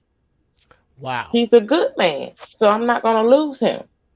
Well, so I'm gonna have to do what I gotta do. Okay. Now, you said something that really turned a light bulb on in my head. That you never felt like you had to apologize to a man before. Shout out to Butch. What's up, Butch? Before you got with Butch. Yeah, because of the way my mom raised me. You know what I'm saying? My mom was just like Sophia from The Color Purple, bruh. For real. I'm dead serious. You know what I'm saying? Okay. She ain't play. Okay. You got. We can stick there for a minute. Just elaborate on that crazy shit right there. You know what I'm saying? So I'm gonna break this down to you. There's 4 of us, Okay. and all 4 of us has different fathers. Okay. My mom's first child, she got with him, and he did something to her. She knocked the hell out of her. Okay. Yeah, she bounced out of that. So now she moved to New York City. This is with my brother when she got pregnant with my oldest brother. Okay. So his dad Mm-hmm. said something, and my mom retaliated, and he turned around and he slapped the shit out of my mom. My mom went right in that damn kitchen and got that cast iron skillet and knocked the fuck out of that motherfucker. You know what I'm saying? Knocked him up against the wardrobe. Then here come my daddy, Thomas Brooks. And then you know he's a runner, been in the Olympics. He said some side shit to my mom, and my mom grabbed the bleach. She said if it wasn't for him for running real good, he said he would have got doused. So I kind of like learned from that. Yeah. You Okay. feel what I'm saying? Right. And in all those metaphors, the men are running. Exactly. And you didn't want your man to run, so you have to learn to do the opposite of Exactly. that. Okay. Exactly. So where do you go inside to get there, to where you can operate from this place of I was wrong? It's a pain that you ain't never felt before. Did you You'll have to change. hit rock bottom? Not hit rock bottom. It's a pain you never felt before. Yeah, let's get into that. I love that. It's a pain. It's not a death pain. It's not. You just broke up with me kind of pain. It's not a fall down pain. It's a pain you can't explain. But then it'll make you change. For real. It's a pain you can't explain. It's not a death of losing a child kind of pain. No, that's a different kind of pain. This is another kind of pain. Will make you change for real. Not exactly rock bottom, but it's a hurt that you don't want. And that's Okay. for real. Okay, when you say that, Are you saying? Oh, okay. yeah, go ahead, Bruce, go ahead. You know, are you saying that from a personal perspective, or you feel like that's what's going to change a lot for women? Like that's going to be the most common factor to make a woman change? No, boo. I'm 55. I'll be 55. I did that. Me. That's my personal. Okay. Everybody is different. Everybody was raised different. You feel me? You'll see. Yeah. When my mom told me, she said she appreciate the woman that I am now since I've been with my husband. You understand? Mm-hmm. So that means I was a rebel up to So now. Okay, couple things, Anders. One, how long have you and Butch been together? 20. Okay. Two, when you speak of the pain, do you mean the pain that you experience when you go to the place to be sorry, or do you mean the pain of feeling somebody you lost because you didn't say it? It's like I said, it's not a pain of loss. It's something else. You can't explain it. But I'm trying to say when it hits you. When does this pain hit you? What's the trigger? When you have to go to I'm sorry, or when you think of that person's gone. When does the pain hit you? When you finna say I'm sorry. Oh, when you finna say I'm sorry. There we go. When you When you Okay. finna say I'm sorry. God damn it. God Oh, damn it. I'm about to mute you all. I'm about to mute you all. I got to for just a hot second. We have just struck emotional pay dirt, ladies and gentlemen, right here on the First Church of Holy Shit. Some of the most truthful shit that I have ever heard ever just came out of this woman's mouth. Niggas under the sound of my voice understand what you just heard. You just heard the very reason why we all say that it is hard to get an apology from a black woman. It is because it is a pain unlike any other that you experience, that you must walk through to get to an apology. Nigga, did you hear that? That says it all. That the courage to say I'm sorry starts with pain. growth. It starts with pain. Growing pain. No, bro. Yes, maybe growth, but I think it is hard to describe because it is a soul pain that is connected to this. It is connected to the thing that people try to say when they say that a woman has the prerogative to change her mind. When we make jokes about women, I bet you a nickel that women is fickle, said Popeye the Sailor Man. A million jokes about women being fickle. It is the ethereal energy that a woman has. It is connected to the same shit that makes a woman so deep spiritually. That's the yin. The yang of that is an apology betrays the yin.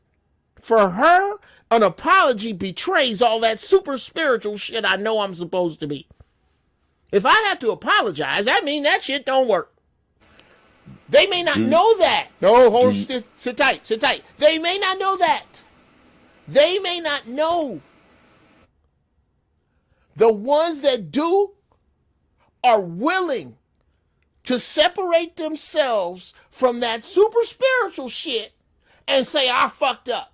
The separating from that is a pain no man knows, because no man, except for those who are led by ego and led by their feminine side, no man led by his masculine side feels that kind of pain in the face of an apology. Now I'll open the floor up. God damn it. That was some dope shit, Annis. Go ahead, Zen Master. Would that be the equivalent of a man getting his ass kicked by his woman? And the reason I say that is because a woman does not have a physical advantage over men. So must she keep an emotional advantage over us? And is that refusal to apologize her way of maintaining an emotional advantage over us? I think that's a byproduct, in my opinion. It's a byproduct. I think the refusal to apologize to you has to do with the inability to separate from all of that holy shit a woman is. Women are magical, powerful creatures. It's just getting them to use those powers for good with the influence of the media, they mama, they manless friends, all this other kind of shit. Well, okay, now I'm about to cuss my uncle out. Hold on a second. My uncle says, I think that you and Annis are onto something, but I think we're missing an element. Well, Uncle Kevin, you know why I don't give a shit what you think? It's because you have a sword as bright or brighter than mine, and you ain't brought your monkey ass in here. Ladies and gentlemen, I tell you, this was turned into some other shit if my Uncle Kevin gets in here. He's dope. So fuck you and your thoughts, Uncle Kevin. Now, unless you bring him in here. Zen Master, here's what I'm saying. Is that powerful shit, dude, all women got it. They can see shit before you see it. They see it from a different way. But having to harness that shit in flesh is like the fucking Tesseract, dude. It eats any container it's in. So they have to they have to wrestle. They wrestle with that shit. Ration. And it is that wrestling that when they're wrong, they know they got this shit. They have to come to grips somewhere in here, and they can't verbalize this. This is just the words the Creator gave me. They have to deal with somehow having everything and not have used those metaphysical tools accurately. They have to deal with that. And it is that dealing with that means that I'm going to have to say, I'm sorry outside of that, and I got to walk through pain to disconnect myself from this fucking magic. Every time I disconnect myself from this magic, it hurts. It and hurts. that's what accountability does. Accountability disconnects you from your fucking magic. Disconnects you from whatever your magic is, and women have a hard time disconnecting from that magic. And a byproduct of that is what you said, Zen Master. Now somebody else talk, since my Uncle Kevin's monkey ass won't come in here. I was gonna say, isn't misusing your power a disconnection also? No. Why? It is not. They are totally, because if the woman was disconnected from her powers, Bruce, they wouldn't work the way they do. If a woman was a foul woman doesn't operate the same energy as when they moving righteously. Absolutely not. That can't be. So what are they doing other than polluting themselves when they do whatever they're doing in the wrong anyway? Here's what they're doing. They're polluting you. They're polluting the kids they're around. They're polluting people who might help them. They're inviting other pollutants, bigger and smaller, to make a collection of pollution that ain't worth a fiddler's fuck. But the way that, but you cannot deny the elements of that pollution. If those elements weren't so strong, they wouldn't be able to convince a boy that his father ain't shit and his mother's way is the way to go. If they weren't that strong, they wouldn't be able to convince the police to handcuff you when they got there, when this bitch started it in the first place. If they weren't that strong, they wouldn't be able to actually compete with women half their fucking age, when they really should be somewhere talking about Sam I Am, green eggs and ham with a grandchild. The shit works. The problem is, they don't use those powers for good, Bruce. I can't deny their power. They all have power.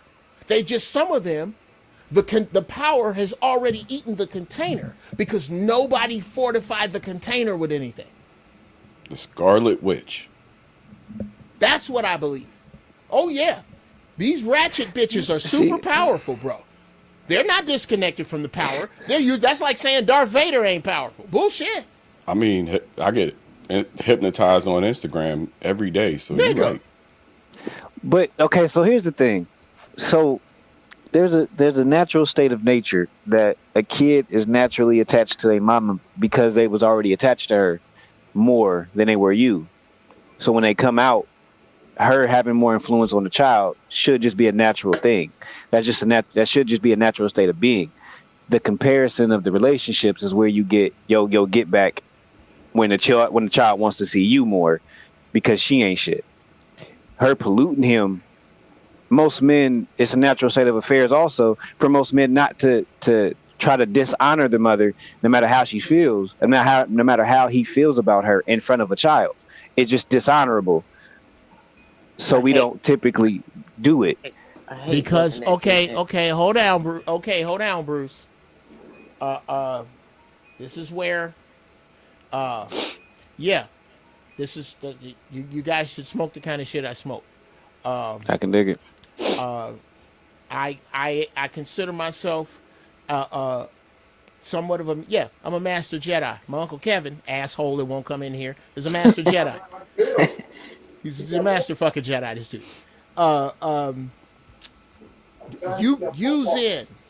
You Bruce, you are Jedis.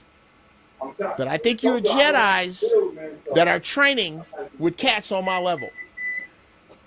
You are right. You are right, Bruce. You are right about the elements. You're just not looking at them as clearly as you should. When you talk about how you operate with a child, it is easier for you to operate from that place, Bruce, because you operate from a place of logic. This bitch is fucking horrible. Oh my God, I cannot wait until society collapses so I can hit her with my truck. However, I had a child with her. This is my son or daughter. They out with me. I can't talk about that raggedy bitch right now. That's logic. Here's emotion. He left me.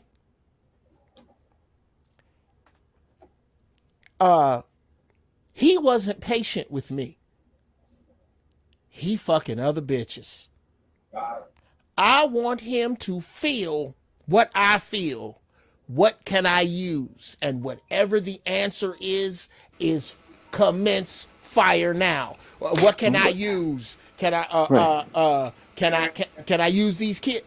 She has to fight against that. You don't have to fight against that doing punk shit with your child because you're led by logic. If you doing punk shit with your child, and I know some punk ass dudes that's doing it that need their ears stomped together. If you doing punk shit, undermining your baby's mama, talking shit about her, being divisive on some bitch shit, you are connecting wrong to your female side. A woman has to deny her female side.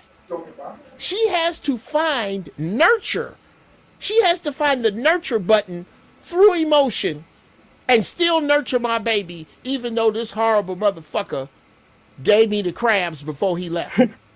Even though this horrible motherfucker never pays child support. Even though this horrible motherfucker is a horrible motherfucker, I got to reach through that.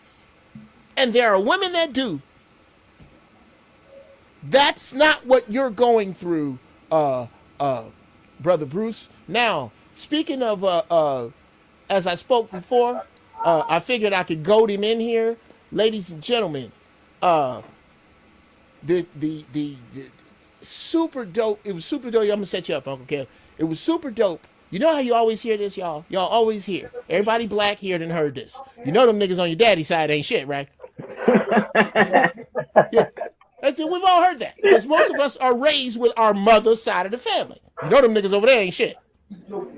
Well, I grew up with a good share of that. Not looking like, not sounding like, not moving like nobody in my house. And then finding out I move and sound exactly like my father's tribe. I reconnect once we are grown with an uncle who is my age and better at me than a lot of shit. And I don't say that about a lot of people. Ladies and gentlemen, welcome my Uncle Kevin. What's up, Kev? What's up, Jeff? Hey, family. Hey, what's up, Annis? Now, here's kind of where we were. And if I'm going to have you come in, I'm not going to, y'all forgive me, I had a half of a fucking rubber band. I'm not gonna allow you to come in here and teach basic mathematics when you are a master quantum physicist. So we're gonna start up here. I need you to pick apart, agree with, take a stab at my male-female perspective on cosmic energy. And I'll go through it faster. Just kind of a brief thumbnail. Oh, look at this motherfucker trying to run this clown. And he got 25. I want you to that little man here. Who the hell? Who is that? I got you. That's your cousin Bush. I gotta get from him. He playing Fortnite. Okay, I'm gonna mute you for a minute. Okay. Annis said, when I have to approach an apology, there is a pain that I cannot describe. The words that came to my feeble human brain were the following. That pain is the need for your flesh to pull away from that super cosmic energy that you all carry, that is unfailing, your unfailing intuition, that shit that no man has like you, but it's so powerful, it's like the Tesseract and it eats its container. That's what drives that's why so many women are crazy. It's because that energy is in there eating them because nobody fortifies their container. When you come to an apology, you have realized the apology doorway means you need to step away from that cosmic energy that is unfailing and admit that you, not it, have failed. And it is the pain of pulling away from that cosmic energy and opening that door, the fear of it, the knowing of it, that makes you so unwilling to apologize. And the reason that as black women you are so unwilling to apologize is because nobody has that fucking energy like you do. Nobody. You are walking around with this amazing energy. That energy is connected more to emotion for you, and it's connected more to logic for us. So for us, when we are dealing in our masculine energy, it's easy because less of us has to step away from the cosmic energy, almost none at all. Almost none of us at all have to step away to say I'm sorry, because I'm sorry is logical. What say to you to that bullshit there, Uncle Kevin? Well, first, can everybody hear me clearly? Yeah. Okay. Y'all, everybody hear him good? All right. Yeah, I can hear Yeah, him. we good. Okay. First, it's definitely not bullshit. It's very profound, and I think that's very, very layered. Of course, we don't have time to really get into all that. But the comment I made about, I think we're missing something here. I say that because that's some heavy shit you put on us, right? But here's the thing: there's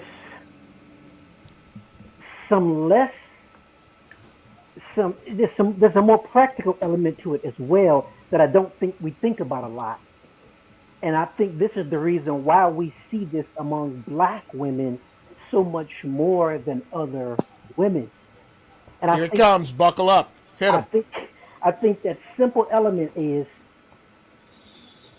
we are aware of, but we too easily forget about the pain that black women walk in every day. Now, we can't make excuses because a person is in pain, but at the same time, when you analyze or diagnose or assess a person, you can't ignore that pain.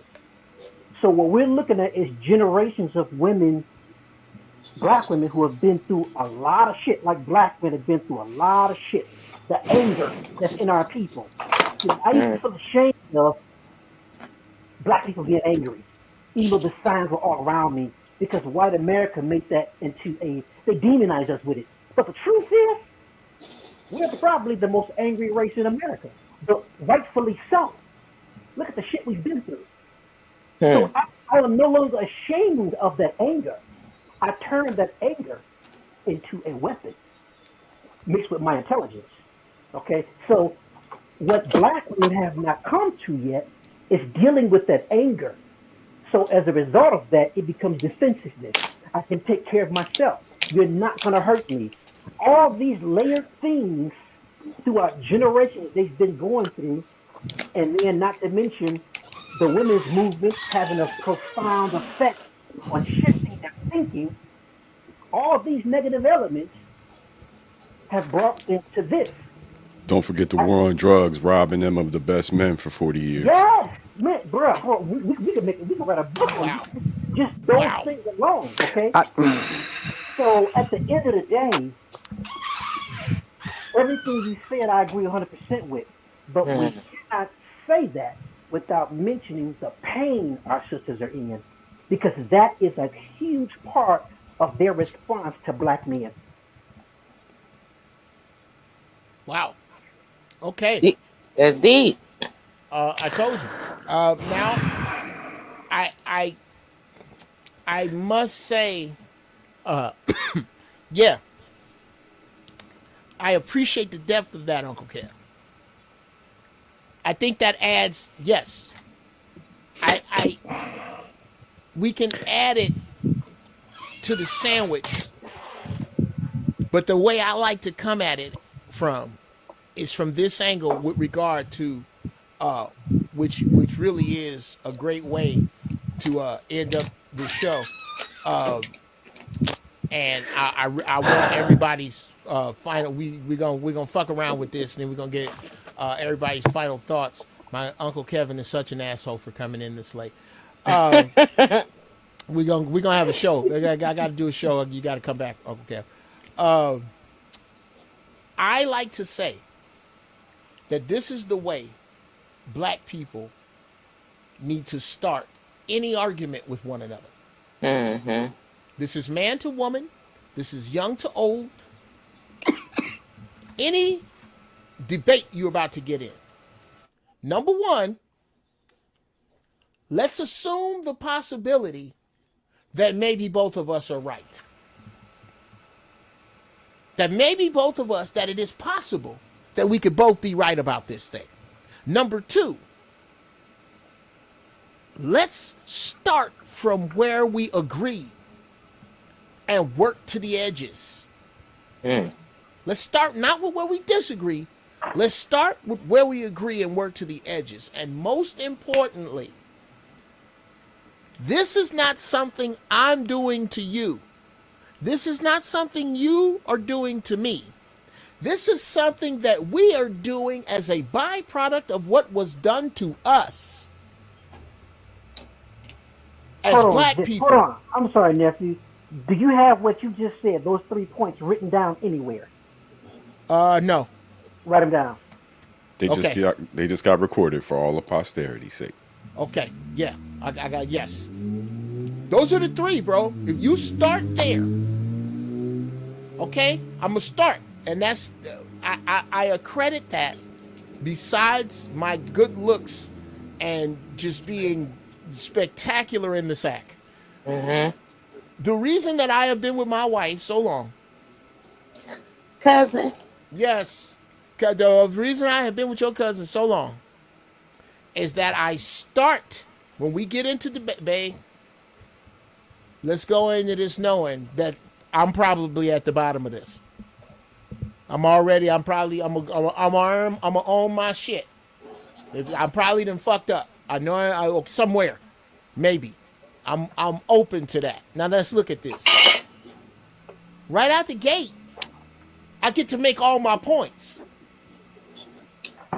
We can determine whether it's my fault at the end or not, because I'm the king. If it's not my fault, I get to magically get back up off my sword. So fall on it. Go and fall on the sword. We're going to start from I'm wrong. And let's walk through this with logic. Now, logic will acid test and see which emotion gets to stay. Logic doesn't get to say what logic gets to say. Stay. Logic takes care of logic. If I logically listen to your lie and you get the right listeners, like your 5-year-old. Your 5-year-old, if I listen to the lie, you a 5-year-old. My logic is going to eat your logic because you lying. And that's the 5-year-old lie that I told when I was 5. Now, your emotion you bring to this, I get to decide how much of that emotion gets to stay. This crying, I get to decide whether you get to keep crying, whether or not I tear your ass up or not. Or I get to decide to go, I'm not going to take tears now. Because you know what you did. You need to feel that. You need to feel that, young man or young lady. Now you go in your room with that, and when you can compose yourself, you can come back out here. That's what I get to do with logic. I don't get to do that with emotion. That's the man's job. That's your shit. Is that you, that's why it's so important that you find an Uncle Kevin, that you find a Bruce House, young cats, that you find a Zen Master, young cats, that you find a Cousin Annis, young ladies, to keep your logic and your emotion correct. The whole point of all them relationships that you did wrong or fucked up, Annis, or you said wrong, Annis, here's the whole point of every one of those relationships. You and Butch now for over 20, and you being in a position to catch young sisters around you and go, look here. I don't know what y'all got cooking, but I got some cornbread, I got some cabbage and some cornbread in here cooking with some baked chicken. That's what's stinking up the block. That's how I got this man. I've had it for 20 years. Y'all need to come in here and learn how to cook, and you need to learn when and how to say, I'm sorry. If you want to keep a man and not being tossed around and passed around like a bad fucking cold, if you want to know that, then you need to come talk to Auntie Annis. Hello. That's the whole reason you went through all of that. The whole reason that this show exists is for me to say the shit I say and have it either co-signed or shot down by people like y'all. That's the whole point. For us to get this shit together, collect it, talk about it, and let the youngins look at it and pick through it. Amen. That's what all this shit, that's what the First Church is about. It's the First Church, and I am Uncle Kev. I'm thinking about getting the 501c3 and making the First Church a building and actually starting some shit up from here where you can come to church, bring your weed. You bring your weed. I'll be virtual. Yeah. I love the concept. Declare yourself a native tribe. Yes. Oh, wow. I may do that. All right, we need to talk, Zen Master. But yes, Uncle Kevin, the rest of you, Bruce House. Yeah, you shut the fuck up, Bruce House. Dabba dabba dabba. There's nothing from you. What the fuck? Man, I've been. We had a disagreement and y'all went to talking, so I kind of left it. Whoa. Oh, where'd he go? Come back, Bruce House. Come back in here. Anyway, go ahead. Any final thoughts? Who, me? Yes. Women, please rethink your situation. That pain that you're going to receive, some of them will get it and some of them won't. Some of them ain't going to have a clue. The young ones, I don't think they're going to have a clue. But the older ones will. Some older ones. But say you're sorry. It doesn't cost you a thing to say you are sorry. And mean it. Be sincere with it. Feel it from your gut. And just tell them, man, say, look, I know I fucked up.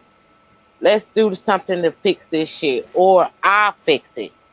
And I know that you're going to be mad with me for a little while. And I'm going to give you your space.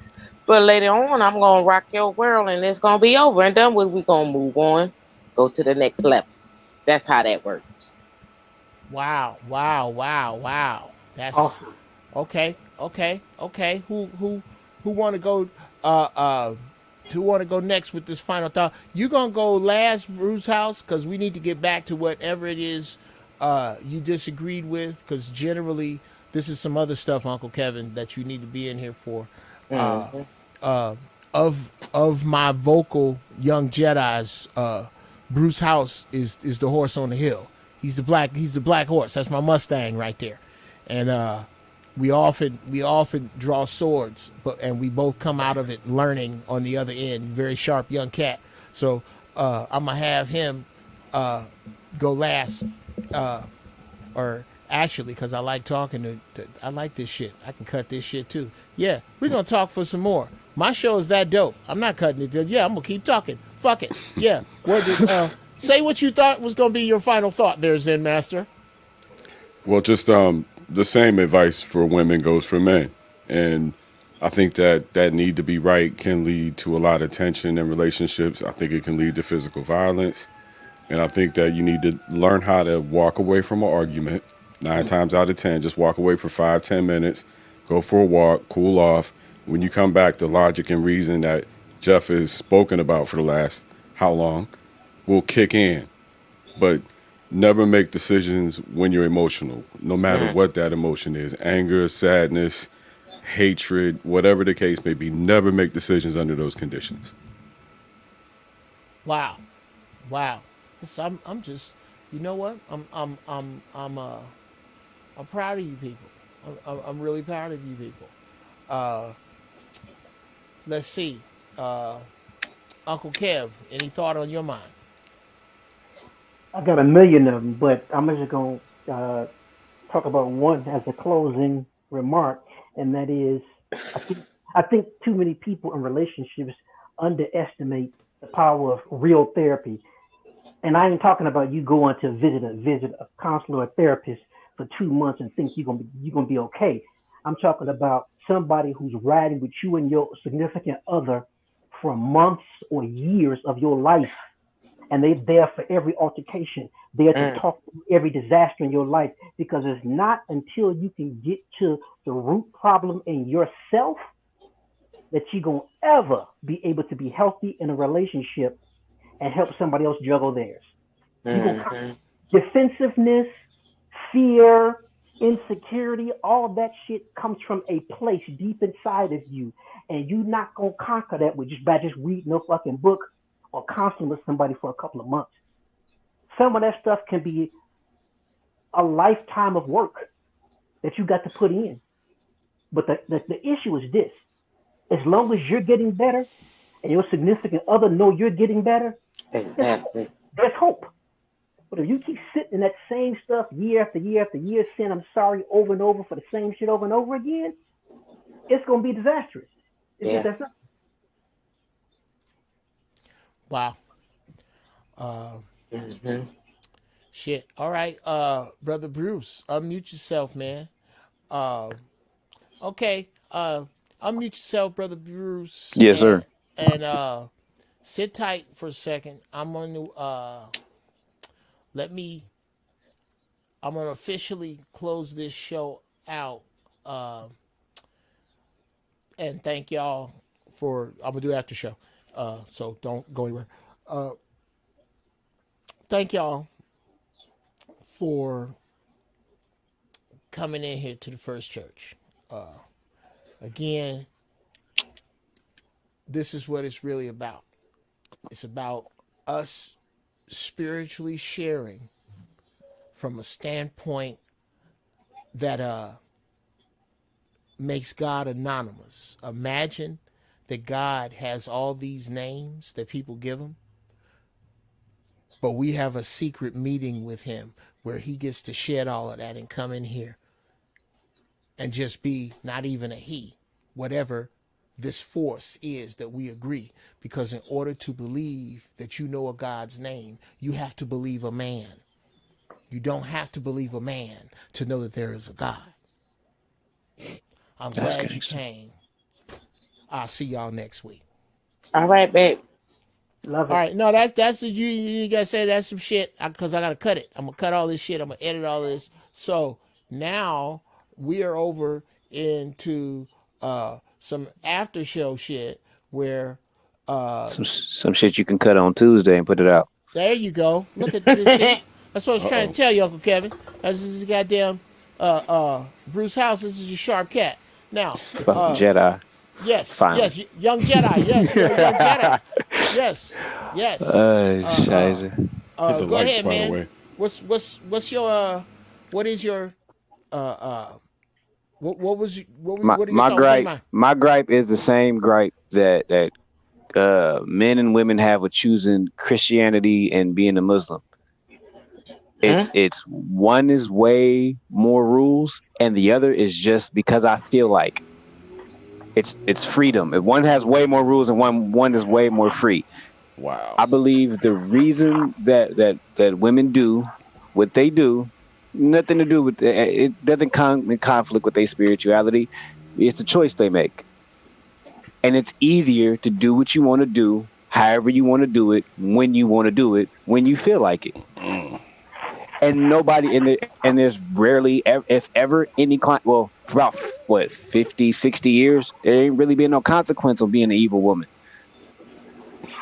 Okay, let me stop you there. Hey Jeff, can I chime in here? Yeah, yeah. As a matter of fact, yes. Uncle Kev, yes. You just spar with the young Jedi. Let it. Yes. All right. I think from a place of accountability, I think you are 100% on point, Bruce. All right, from a place of accountability. Let me give you a quick example. I was raised around, let's say hypothetically, I was raised around drug dealers, prostitutes, the streets. That's all I ever knew. Hypothetically, Sound like it's Tuesday. nigga, it's too late. I done let Uncle Kev. It's too late. I done let all the secrets out. All the secret, like my grandfather was a murderer. It's okay, he's dead. You can't go get it back. But all the people he killed, the people that they mad, they dead too. You can't even. So I done let a lot of the family secrets out, Kev. They know it's pimps. I ain't say no names. They know it's prostitutes. I ain't say no names, but they know what family this is. This is the family that if you go to a big gathering and you see a fight, that's us. Okay, now go ahead.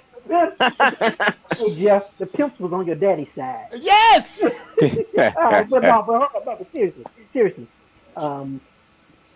if I'm raised a certain way and I grow up and I have certain tendencies and behaviors and think a certain way and I become a criminal, okay? No matter what kind, I become a criminal.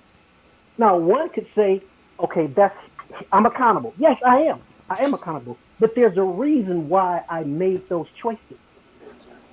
Right. We could invest in the minority and say, well, 8% of those people with those exact same kind of background come out of that a better person, like myself, like Jeff. Okay, we're the minority. We're not the majority. We can't make decisions and we can't analyze things just on the minority. It's not wise. So we have to look at the majority and say, why do most people exhibit these negative behaviors? Do you want to go in on religion? There's a common thread to everything, every behavior, every choice, everything has a common denominator. I'm not going to get into all this, too deep into all that, but the reason I brought that up is because when you say that women, they making choices, they are what they are, that's a simplification of the problem, okay? Or the reason why they are the way they are. We can't simplify it like that because it's not fair. So there's a reason why black women exhibit these behaviors more than other women. It's not just because they woke up one day and say, hey, I think I want to be a shitty spouse. Or I think I want to... Uncle Kevin, yes. You accredit this to Christianity? I like I said, I don't want to get too deep into the analysis of it, but there are a lot of factors here. Religion, not just Christianity, but religion is one factor that has affected our people negatively. It doesn't mean religion is negative. It simply means that religion was used to manipulate us. Okay, flag on the play. Flag on the goddamn play. I'm throwing this in. All right.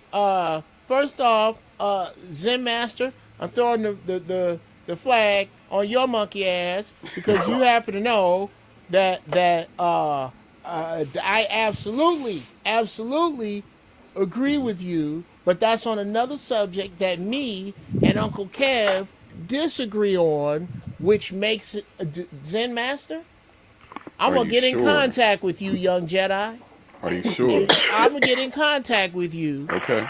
On the day that I do a religion show, because I'm going to have my Uncle Kevin on, because he and I, we clash right there. That's where he's Professor X and I'm Magneto. That's what, so, yes.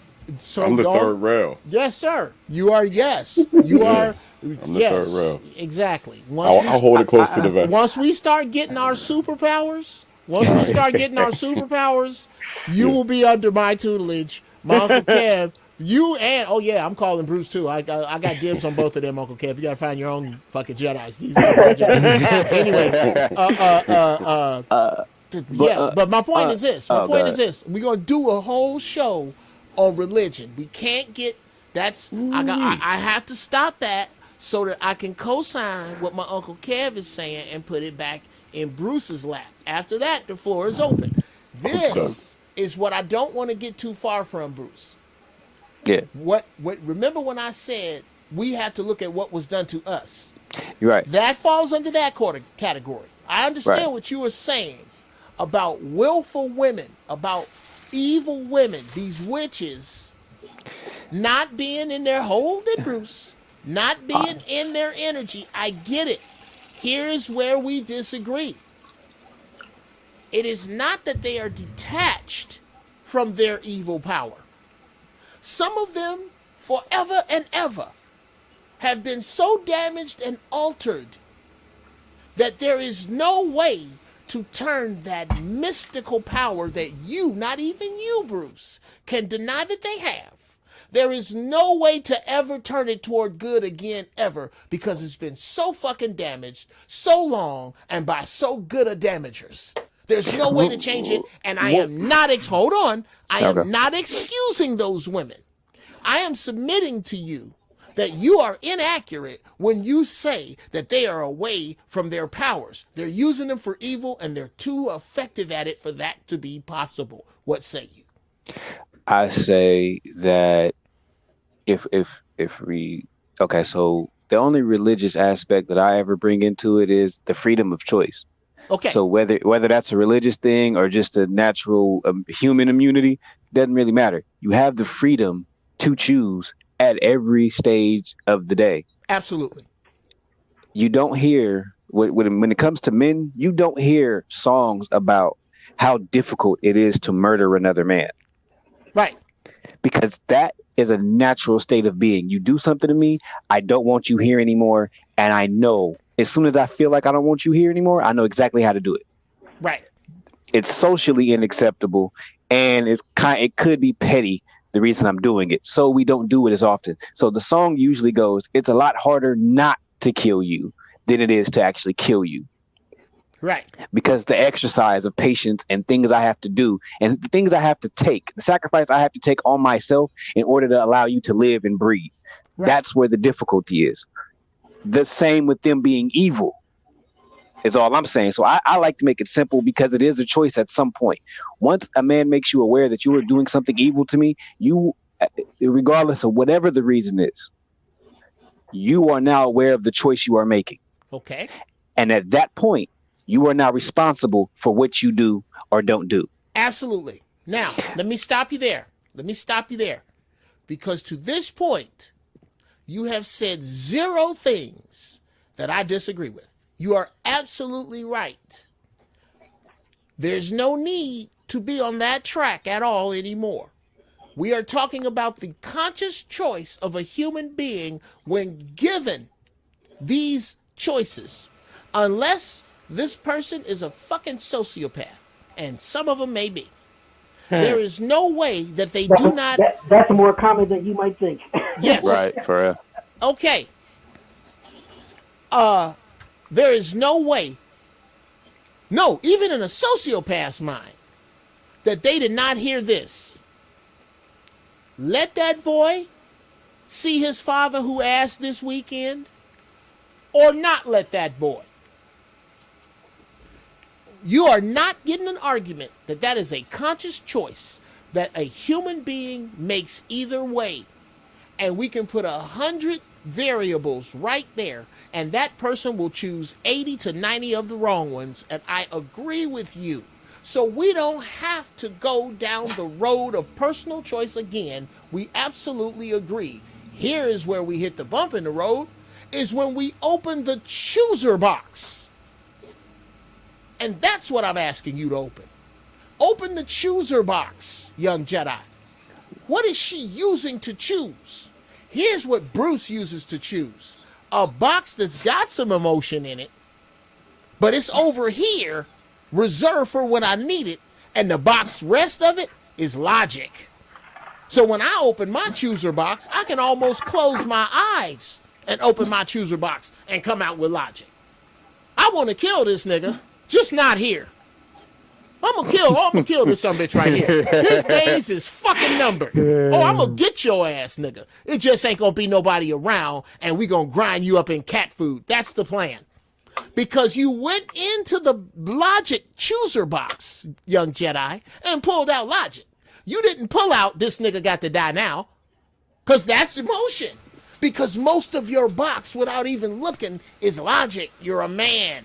And you have that Tesseract energy, young Jedi. That's why you're here. You use logic. The woman who 8 times out of 10 comes to the right or wrong fork on her baby daddy, the right or wrong fork on her own integrity, the right or wrong fork on the way to deal with everybody except for ministers with TV credits. The woman that comes to that fork that uses 8 to 10 times the wrong, 8 out of 10 times she chooses the wrong way, Bruce, her chooser box is open and there's some logic around the edges of it, and the rest of that box is filled with hurt fucking emotions. My mama didn't do this. My daddy molested me or he left. My uncle raped me. This nigga ain't shit. I can pick 5 niggas that ain't shit. I got 4 kids by 3 baby daddies. I got whatever the fuck she is dealing with. People won't accept me. I'm damned if I go be a CEO. I'm damned if I wait on a nigga. She got all of that in the center of her box, bro. Yep. Around the edges, you will find logic. Unless and until you can heal that center. That's her chooser box, bruh. We're not talking about the choices she makes or if she has them. We agree. We need to focus you, young Jedi, to sharpen your sword, to look at the chooser box. Can I jump in real quick? That's where you're supposed to jump in. All right. And this is going to be quick because I think you summed up everything I was trying to say. But that is, first, let me say this. We're not making excuses or absolving her of the responsibility of the damage she causes. There is nobody who gets that pass. If it's your bullshit on the table, we don't put nobody else's name on it. Period. No exceptions. Us included. If it's bullshit on the table, if we're going to be honest and deal with this shit, everybody's names were on the piece of bullshit they brought to the table. Okay? So that's we don't even have to discuss that. Accountability is out of the question. But I'll sum it up by saying this. As much as I feel for the pain that a lot of women have gone through, is going through, and will go through in this world, I will never, ever, as long as I breathe and have the slightest form of intelligence, I will never tell a young man to marry one of them.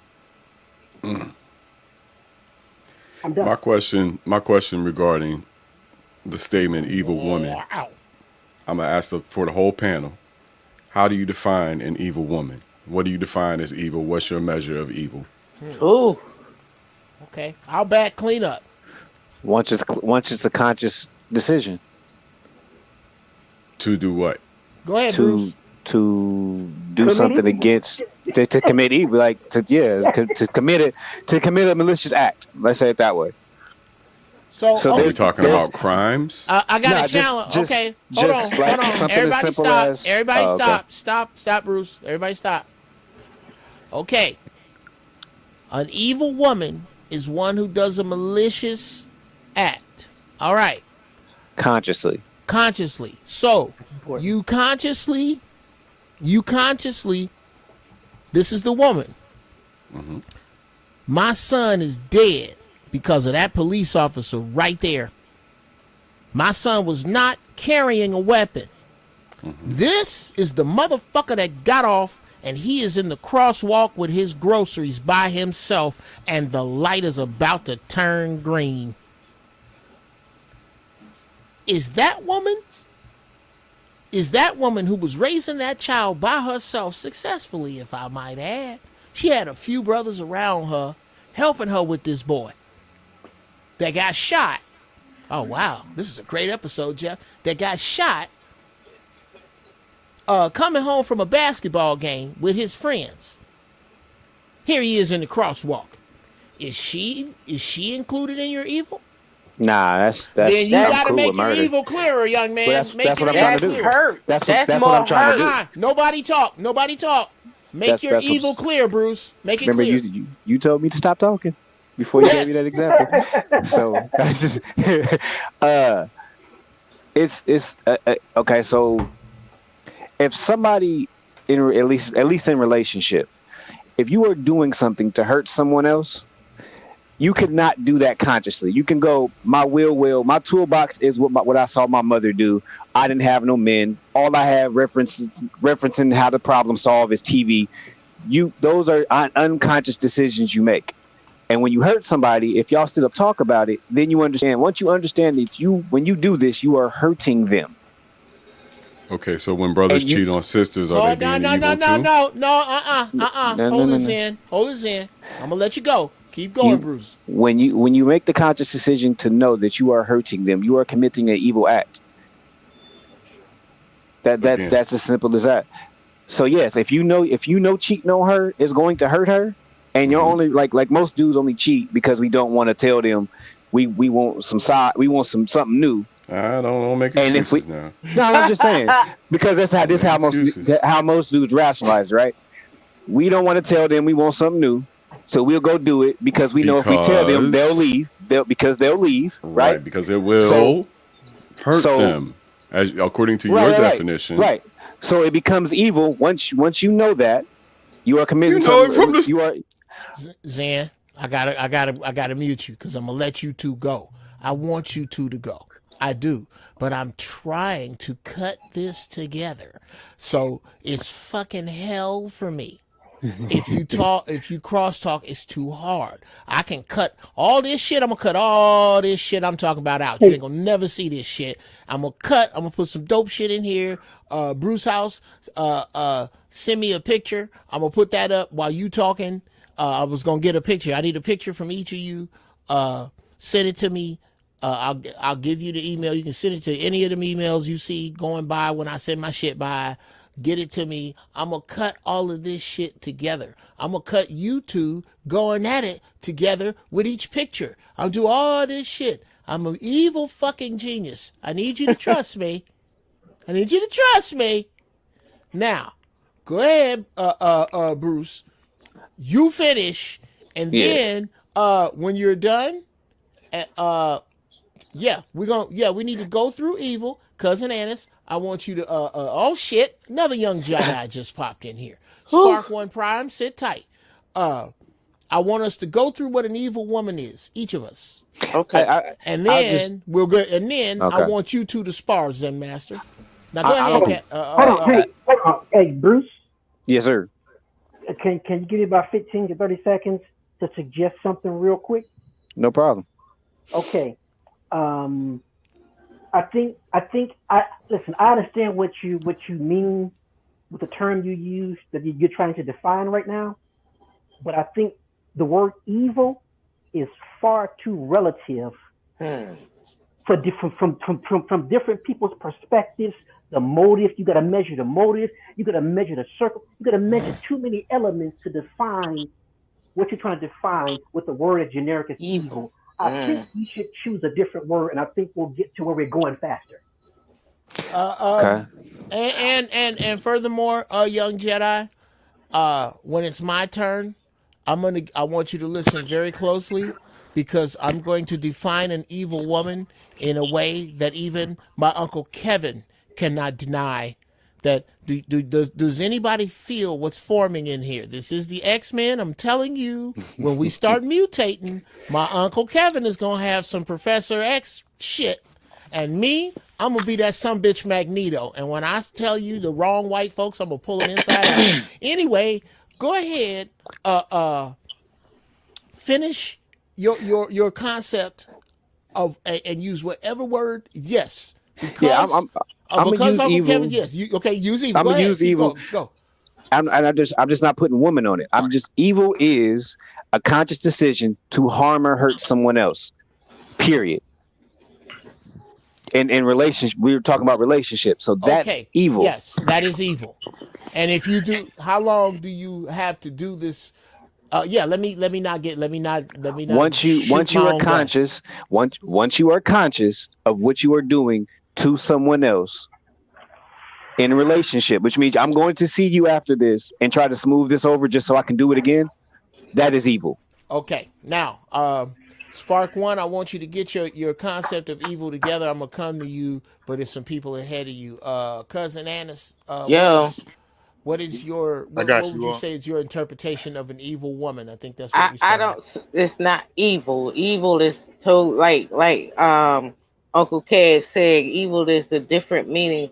I say malicious because you can in a relationship you can be malicious when you do uh cheating to get back. You know, like a tit for tat kind of thing. You know what I'm saying? And that tit for tat keep going on until you really break somebody down. That's it's not evil. I say malicious. Okay. All right. I, All right. I agree. I agree. Malicious Okay. is Hold on, more Uncle accurate Kev. word. Hold on. Oh shit. Whoever I just removed, please come back. That was an accident. I was trying to hit another button uh to Zen bring. Master's on. Oh, Zen Master's gone. Okay. Yeah. I think he well, Zen Master, come back in here. Come back in here because I really wanted to hear from him. But and in his stead, go ahead, Spark One. What is your definition? So, okay. Now, there is malicious, and I do believe there's evil. Now, my definition of an evil woman is something like that episode of a Iyanla Van Zant, where she Ooh, predatorily accused the father of molesting, what was that, 4 girls? there are three. I think it was three, 4 girls. Yeah, I know Yeah, exactly what you're talking about. and he had not touched them at all, and it ruined his life because she kept pursuing that fact and she knew it was a lie. That's evil. Yeah, that's evil. Okay. I can She agree with that pursued too. that for over 30 years. That's Yeah. evil. Okay. Now let me take a stab at what would be considered an evil woman. I don't know who is. I'm gonna see who's on the moon right now. Who's on the moon? Who's on the moon?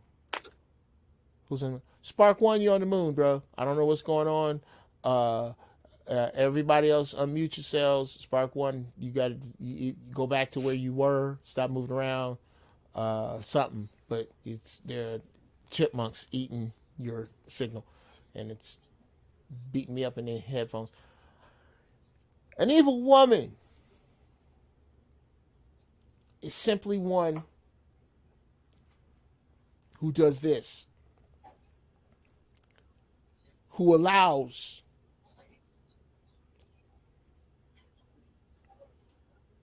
her tesseract energy, her life force, to be used and manipulated by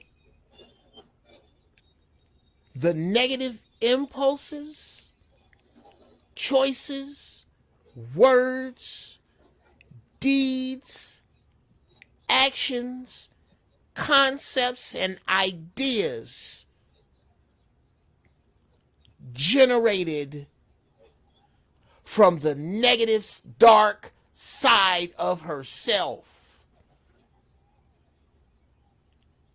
To have all or most of her decisions led by that energy, that is an evil woman. If she can always find her way, whether she is passive aggressive, bold, if she leaves nothing but destruction in her wake, oh shit, here come Tina. If don't nobody want to see her coming ever, then I submit that that woman is evil. If the stories that I have to, if all the stories that I have to tell about her, if her report is evil, not from 3 people, from every fucking body. Oh, you can find an asshole story about anybody that's been active in their lives. I am talking about somebody. Okay, go find the dude that said Jeff Brown is underhanded, sneaky, and gay. Go find those people. You can't find that story. The story you find most of is the truth. And I say that about anybody. And if most of your story about the people who tell the truth is about doing shit like that woman did on Iyanla Vanzant, where she lied to her daughters and to others and told them that her babies had been molested by their father, an outright lie, blaming a baby on somebody, not letting the baby see the father, not, you know, your list, talking to your kids any kind of way, treating your kids like furniture, benign neglect, holding the fact that they come from their father against them as if they picked that nigga. You did. That's evil. And you are evil because you are doing on a regular for nothing other than the perpetuation of evil. Some of it don't even make you feel good then. It ain't all to make you feel good or look good. Some of it is because you are just standing in front of the fucking furnace with a shovel full of coal. And no other reason. You, sister, are evil. And the floor is open to argument. The floor is open to debate. The floor is open to whatever. Unmute yourselves, everybody, and just start shooting. You'll get no argument from me on that. The first 30 seconds you start defining what an evil woman is, when you start talking about behaviors, ideas, actions coming from her dark side with the same energy that good women produce good deeds with. Come on. I don't listen. I'd be a fool to argue that. I'll roll with that term. That's an evil woman. I'm sorry. Yes, now, that is what I tried to tell you, young Jedi. Bruce House, wherefore art thou? That is what I am telling you. Right. That is what I want you to arm your shield. You are not wrong, young man. You are not, the energy you come from is not wrong. It is just, it wasn't complete. It wasn't complete. It's complete. When you do not, it's the same, here's the reverse of it. You ain't no real man. According to who? You do not get to, here's what a man is. A man is anybody who makes it to 18 and don't die. Because that's when you're old enough to go die in the interest of the rich people of your nation. Okay? You're a man. Now, are you a shitty man? Are you an irresponsible man? Are you a cowardly man? What kind of man? You in the race, nigga. You just last. Get your shit together, man. That is the inverse of saying that these women are somehow detached from their powers. No, they ain't. That's why it works so fucking well. It's because their powers are headed toward dark. And this is what, young Bruce, and I give you the floor after this.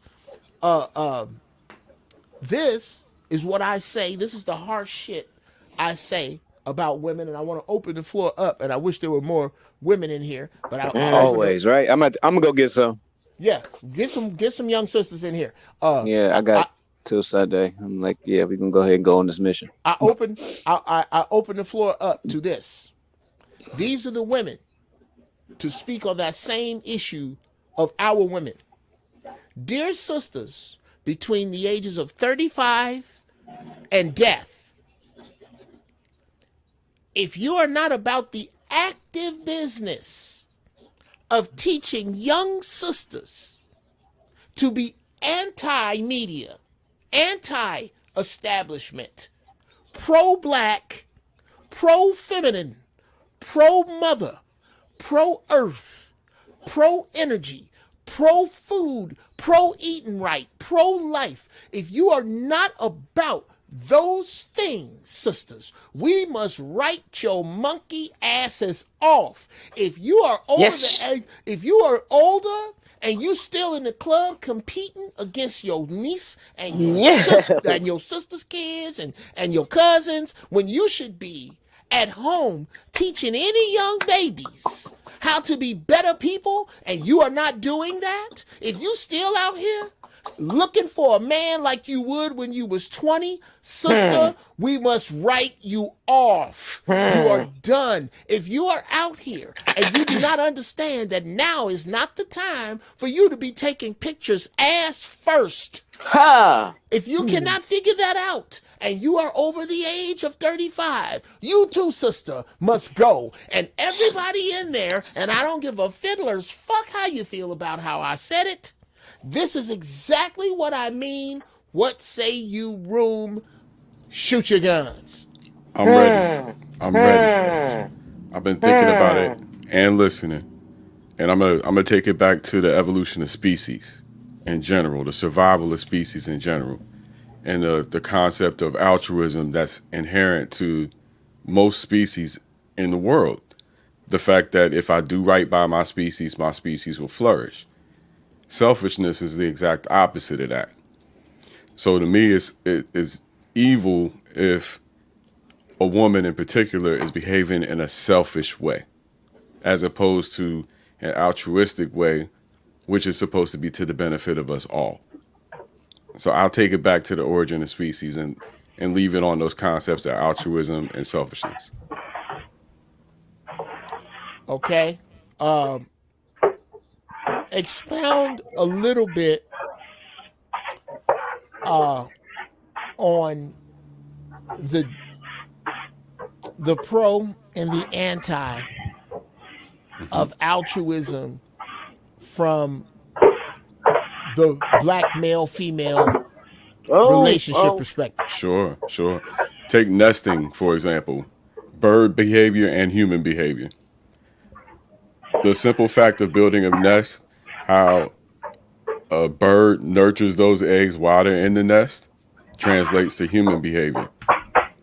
What would you expect if a bird builds a raggedy nest and the mother bird is never around to sit on the other eggs, and eventually you're going to get a worse product. You're going to get lost babies. You're going to get cracked eggs. You're going to get predators that come around to eat the babies. The type of shit we see in our community, unfortunately, now. And so, again, we're not that different from the rest of the animal kingdom when it comes to this. If the mother doesn't care for the eggs while they're in the nest, they will not fly. And it's that simple. Wow. Shit. Okay. Anybody else? Whoever, unmute yourself and come on in. Like I said, shoot your gun. I agree with him. I agree because there's plenty. Just like you said, if the mother bird don't take care of the eggs or the baby will be ending up on the ground, garbage bag for somebody to find. You understand? And evil. That's so. I mean, for some women to be evil, that's just crazy. For what reason? What do you get out of being so evil? Why? To do stuff like this to another human being when you don't want. Cousin Anders, think about the things that we, and I'm sorry to interrupt, but think about the things that we think about when we think about a ratchet female. What her house looks like, how much she goes out and leaves the kids. Don't we think about that? Oh yeah, I've seen it on. They even posted on Facebook, and I think that's so ridiculous. That why would you post on Facebook a ratchet chick, and then you go through her house and you see trash from the front door all the way to the back bedroom, kitchen toe up, and stuff like that. And then you having people coming over there sitting on all this stuff, and it's okay. It's not okay. It's not okay. Okay, I need to no, you know what? I need to write that down and shut the fuck up. Keep going. And I look at some, even at my job, you got these young girls that be like patting their head, chewing gum. Yeah, like girl, you know where you work for the state. You're supposed to represent yourself in a different manner. When you go home and shut your door, you can act the way you want to act. That's just you. But when you out here in front of different ethnic background of people, you're supposed to act accordingly and talk accordingly. Okay, I gotta. Let me stop you there. Can I jump in real quick, Jeff? Yeah. Shoot your gun, Uncle Kev. Shoot your gun. I just want to. I agree with everything Zen Master said a minute ago. I just, you know me.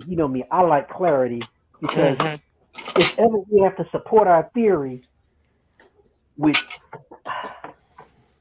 if ever you're gonna support your theory with a formidable opponent, it's gonna go beyond our word choices. Our legitimacy of our theories go beyond our word choices, meaning our word choices can't be challenged. So they need to be accurate. So this is the only thing I would say. When we define an evil woman as a woman who is selfish in the things he exhibited, or the things who exhibit the things Zen Master mentioned, we now have to raise the question: if their ignorance is a reason for their behavior, do we then still classify them as evil? Because my understanding of evil means a conscious action of wrongdoing. Okay, hold on. Uncle Kev. Yes. I'm gonna let you keep going, but I'm not gonna let you pick on my Jedis like that. I'm gonna take it. Actually, Unc, I agree with him. I agree with him to that extent, because the action that you do, if you don't know no better, you don't know no better. And that's you see what you did? Do you see what you did, Uncle Kevin? You got my goddamn Mustang jumping around. Because it has to be an action that you are aware of, because you're not responsible for doing things you don't know which because we do a lot of people, the majority of people do things that they're not consciously aware of, and they do it all the time. And they say things that they're not aware of how it affects people, or even the meaning of the words. We do a lot of things we do unconsciously. So you shouldn't be held responsible for those things to a certain extent. You only should be held to the max responsibility of things you know what you are doing and the consequences of what you're doing. You know what you're doing. So that's why, from my definition of evil, conscience, you have to be conscious of it. It doesn't matter the scale of how messed up it is. Okay, you just have to know that it's messed up. Okay, now let me stop this real quick. Let me now. I got to jump in the middle of the floor with my lightsaber and put back my other Master Jedi and my Junior Jedi with this right here. There is a difference between do evil and be evil. My grandmother, you will not ever convince me, ever, was she evil. I do not think that my grandmother was evil, because she fed too many kids that wasn't hers. She got too many people out of jams that did not come out of her house. I have seen my grandmother cook $150 in $70s worth of food and give it all away till it was barely enough for us. Did she do evil? She fed us poor. Did she did things that in ignorance were classified as evil. There is much, especially long-range evil. Long-range evil is some cold shit. It's long range, so you can't see it while you in it. So from that place, she does evil. For her to be evil is to walk in that energy most of the time.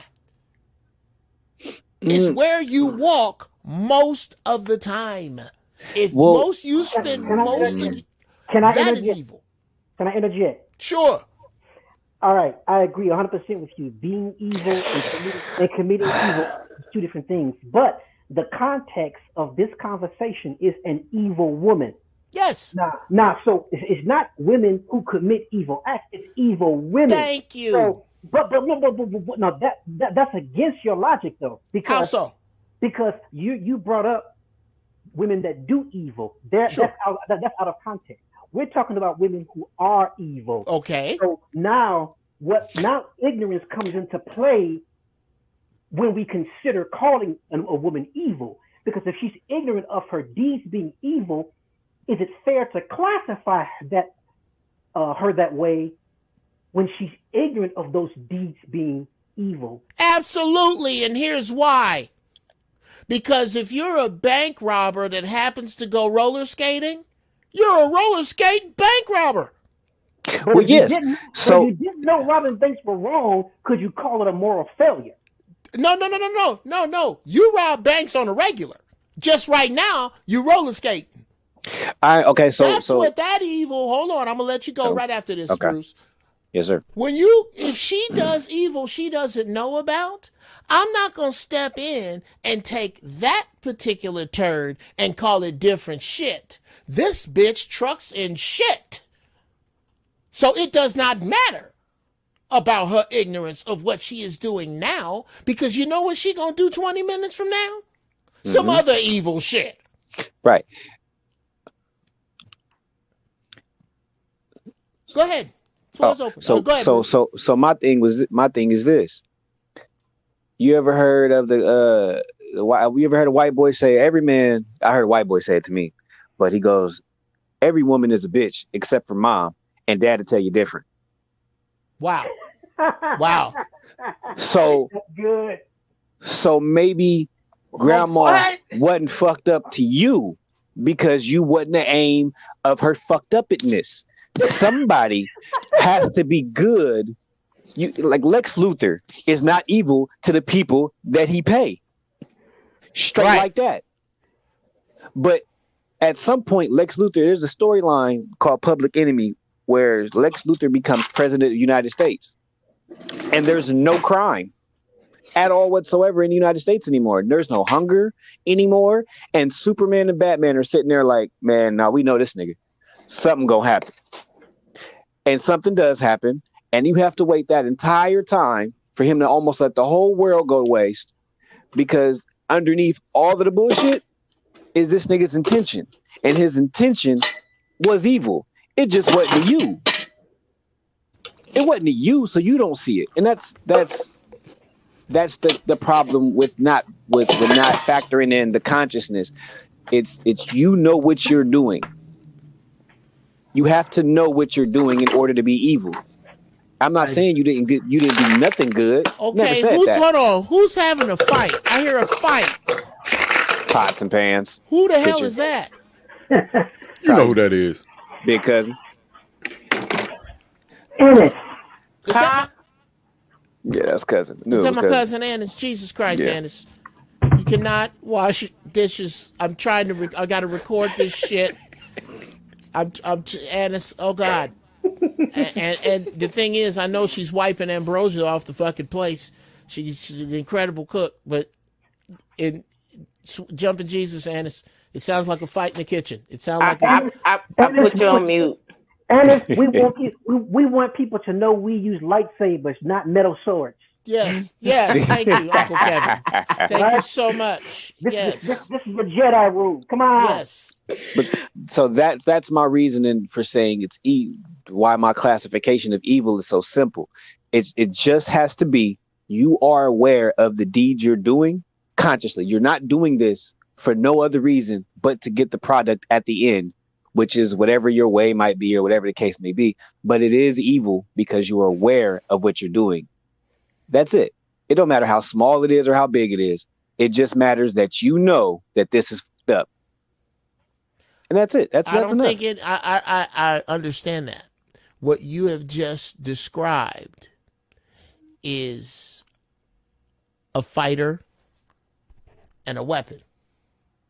If you're aware you're using that weapon, you're using a sword. If you're aware you're using that weapon, you're using a sai or a three-section staff or nunchucks or an AR-15 or an AK-47. I can't hear you, Spark One. Or AK-47. You're aware that you're using those weapons, but it does not make you one who is an expert with those weapons. I submit to you that we all do. I don't consider myself an evil person, but man, oh man, I got some fucked up plans, bro.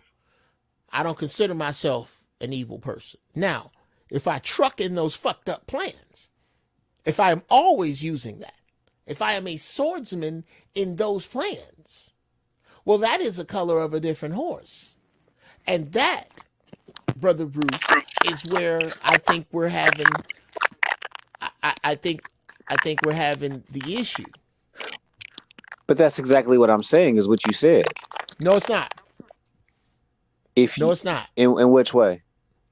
You're saying evil is simply a choice that you make. If you are making the choice to do evil things, then you are evil.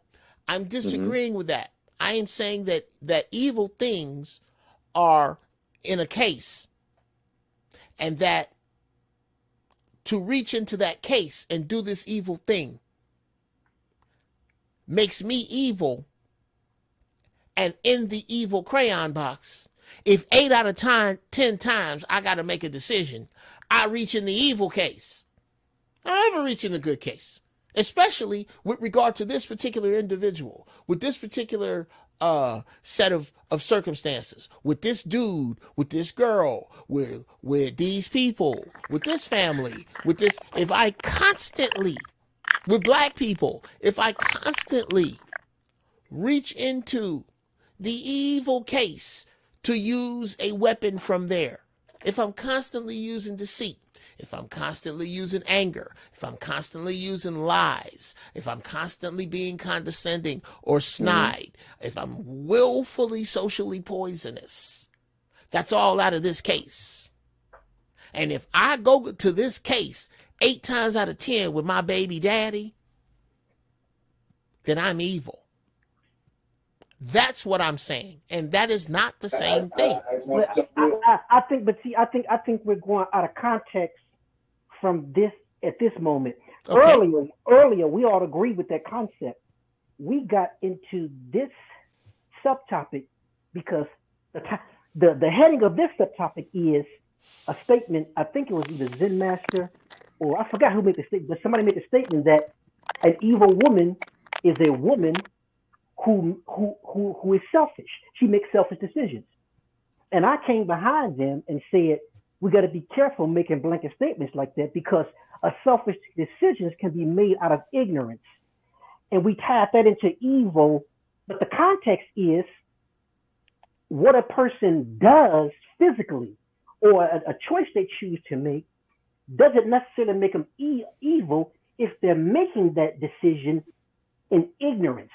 Okay, they might be doing something and making a choice to do it, but not knowing the damage it's causing or not understanding that it's morally wrong. There are people raised around immorality who have no problem. They go out into the world and they should learn, but some never do, that certain things are just morally wrong. And it hurts people. But based on what their framework, what they're working with, their mental capacity and their paradigm of thinking, they're determining what is good and bad based on their value system, not society's. So for us to call them evil in their ignorance, I think is unfair.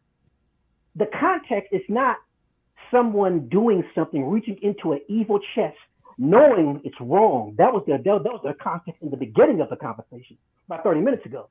But now we're in a subtopic of a woman or person doing something and they're not aware of the moral depravity of it.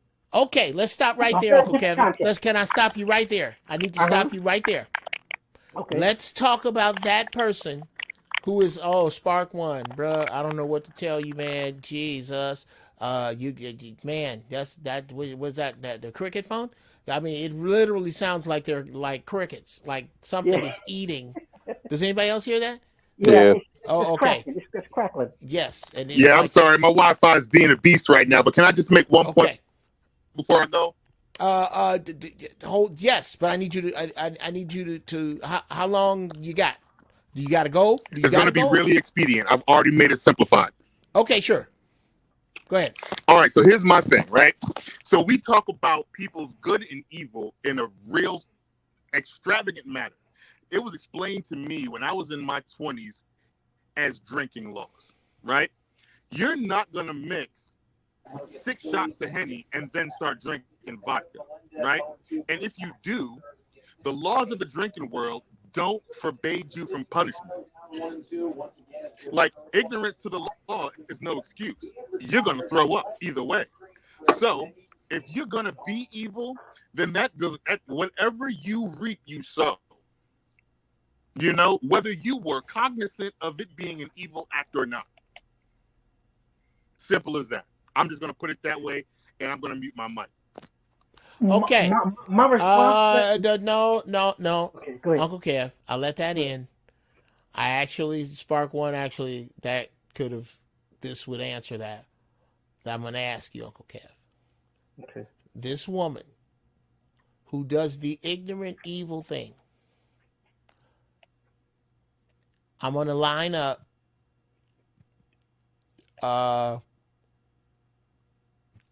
10, 20, 30 of her last cognizant decisions before the ignorant one you speak of. Okay? Mm-hmm. The last 10 decisions she made with regard to her baby's father. The last 10 decisions she made with regard to her children. And the last 10 decisions she made in regard to black people. Is she in any of those categories, any or all of those categories? Are 8 out of 10 of those decisions in each subcategory, are they evil decisions from the evil case? They are evil decisions. Did she make them? I'm just a real simple question. Yeah, but that's a loaded question. No, it isn't. No, it isn't. No. If the decision hold it, Spark One. Spark Listen. One, this is me and him. No. You're asking me that outside of the parameters in which I define evil. That I can't do that. Okay. Define your evil parameters again. I define evil, an evil person, Uh-huh. as making a conscious decision of doing something wrong to hurt someone. It's got to be, they have to be aware it's evil or it's wrong or it's morally depraved. Now, okay, wait. I take issue. I can't. We got to stop right there, Uncle Kevin. I tell you why. Okay. I can't. I'll tell you why. It is because what you just described makes the woman in my analogy earlier, who runs over the cop that killed her son in cold blood, who's raised this boy right in a village of men like us. He had a scholarship to MIT. He went to a basketball game. He was coming home. They got stopped, and he was shot 5 times in cold blood. They let him off. Here he is in the crosswalk. The light turns green, and I run this motherfucker over. Am I an evil woman? No. Then your definition does not describe an evil woman. I'm sorry. No, because the accomplishment. Because nope. He does not need your help, Bruce. He does not need your help, and he doesn't get it. Hold on. Listen, is my audio better? No, it is, but it's not warranted right now. Go ahead, Uncle Kevin. You have to listen to all of my context, my contextual elements. Okay. What I also said more than once, mind you, is that an act can be evil. An evil act doesn't make a person evil. Okay. What makes a person evil? I agree with you a long time ago and a couple of minutes ago. When a person consistently does evil acts out of an awareness that they are evil. Okay. Now I'm going to need you to stop there. Hold on. I'm going to need you to stop there because I absolutely agree with you. Okay. Here is where what you say falls apart. Then what the fuck does what they do in ignorance have to do with whether they're evil or not? That question's been answered. A person doing evil acts out of ignorance, a person doing evil acts out of ignorance does not make them evil. Their acts are evil. They must be accountable. They may need to be punished. But Okay. it doesn't make them an evil person. It's two concepts here. Yes. An evil person and an evil act. Sure. And listen, they're not synonymous. No. And they can coexist. Yes. Here's where we disagree. That somehow you doing evil in ignorance has some bearing on whether you're evil, and it doesn't. I need to see your track record. What was you had 30 decisions to make, young lady. You had 10 decisions to make with your baby daddy. You had 10 decisions to make with your children, and you had 10 decisions to make with black people. That time you did or did not that time you did or did not participate in encouraging and supporting black business. You had 10 of those decisions. That time that you did or did not help your children with their homework, you did or did not get their clothes ready, you did or did not make sure they were prepared, you did or did not encourage them, you did or did not talk bad about their father. Those 10 decisions you could have made there. The 10 decisions you could have made with a baby daddy. Could you have worked with him with the child support? Did you really have to put him on it? Did you, are you telling your kids that he coming by and he really not, so they can look for him knowing he ain't coming? Did you have those decisions to make? Out of those 30 decisions, did you make 22 good ones or 22 bad ones before you did this ignorant shit you didn't know about? That defines whether you are evil, good, or evil. Then you're saying what I'm saying. I'm saying if you can show a pattern of most of their behavior being committed that they're conscious of being wrong, yes, I agree with you. You're actually agreeing with me. What you're disagreeing with is the other concept where a person can commit evil acts but not be evil because I'm championing that person. That was my grandmother. Then where's the breakdown? Where's the argument? Because here's the breakdown. That was not what you said earlier. Uncle Jeff, can I say a sentence? Sure. That's cognitive dissonance right there. Because you're giving the person an out versus of what they know. It doesn't matter what you know. It matters what you've done.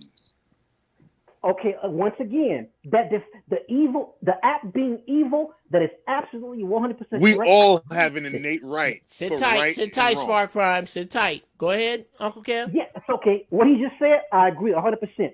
If a person, that chick that runs over that guy that killed her son, yes, it's an evil act. I understand that evil act. It doesn't make her an evil person, but guess what? She's still going to go to prison, and I agree with the verdict. Sure. The evil people don't get the Jello cups in jail. The good people do. What are you talking about? The good people get wrecked. So the point is, my argument is not that we should excuse people's acts, even though they're good people, but commit evil acts. Evil is evil when it comes to accountability. But when you start judging a person as being evil, you can't simplify it to an act, bro. You can't. Because people commit evil acts all through their life. What you have to do is do what Jeff is doing and measure how much of their decision-making process is driven by that evil side, that dark side, that wrong motive, that maliciousness. So, brother, now when we do that, now we can start making judgment calls. Okay, now, the more I hear you talk, this is what I hear you say, right? At first, you were saying is that if they know the act is ignorant, like I get that. Knowing is one thing. Having a tally of evil acts is another thing. But we're all born with that innate right and wrong, right? So if you do something that causes someone harm, if you do something, period, that I don't care how many times you've done it, it doesn't have to be a tally. It's, to me, I oversimplify it. If your lack of accountability makes it evil. Let's put it that way. I couldn't agree with that. Okay, I can roll with that. I can't rock with that because that's assuming that everybody has the same moral compass about how to problem solve. Wait. And on that basis, because you said when you say the right and wrong, right? when you say right and wrong, to me, I'm a very how you say, I'm a very violent thinker, to say it that way. So when I was younger, violence was you did something I told you not to do, pummel you, right? And I didn't feel no kind of way about pummeling you. I told you, you agreed, and then you didn't do it. So now I pummel you, and you don't do that anymore. Laws of the jungle. It was that simple. So there was no right and wrong. Oh, his mom is mad because he got pummeled or y'all got into a fight. Well, I'm going to look her just as clearly as she's mad at me. I'm with the same conviction. He knew not to do that. He shouldn't have done that, and I wouldn't have hit him. And it would have been that. It was that simple for me. But that comes down to accountability, brother. What accountability to who? You're giving them accountability by the pummel because they did someone wrong. But he's talking about his act being wrong. I'm saying, yeah, because in their eyes, me pummeling their son is wrong. But what if you let me pose the question. What if you pummeled somebody, regretted it afterwards? Did you ever go up and say, yo, my bad, that wasn't warranted, my G? Yeah, as I grew, but my so that's statement accountability. Hold on. That's accountability. But my statement is you saying where we disagree, the 2% where I disagree with your statement was we all know what's right. We have our moral compass. We all have that says what's right and what's wrong. All right, you right. You that's the part I disagree. Point fair. Just that 2%. That evil equates accountability, man. As black people, we can't have that cognitive dissonance. We have to have accountability for everything. Everything. I don't absolve you. I'm just saying. Me and I forget his name now, but we are agreeing that I can only classify you as a evil person once I know you know what you're doing. Correct. Vengeance because of a son getting murdered. I'm not gonna call you evil. You got your get back. So can I pose y'all even? You can go to jail for murder, and you tell me what you think. Go ahead. So I had a cousin, right? My favorite cousin on my mother's side, right, was dating a woman, right, who had 3 kids. That's terrible. If they wasn't his. They wasn't his, but he was willing to take care of them. You got to teach people better. Yeah. But it's all good. Go ahead, I'm listening. Right, but let's be clear. This was the 80s. So welfare was awesome. And this is in Mississippi. So he was working his ass, driving a tractor on 3 farms to provide for those 3 kids and her. But she had a boyfriend who was locked up for, I think it was attempted murder.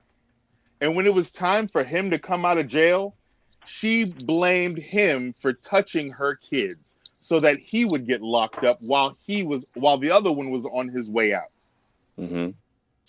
So now you tell me, is that an evil act? This man had to watch his mother's funeral via Zoom.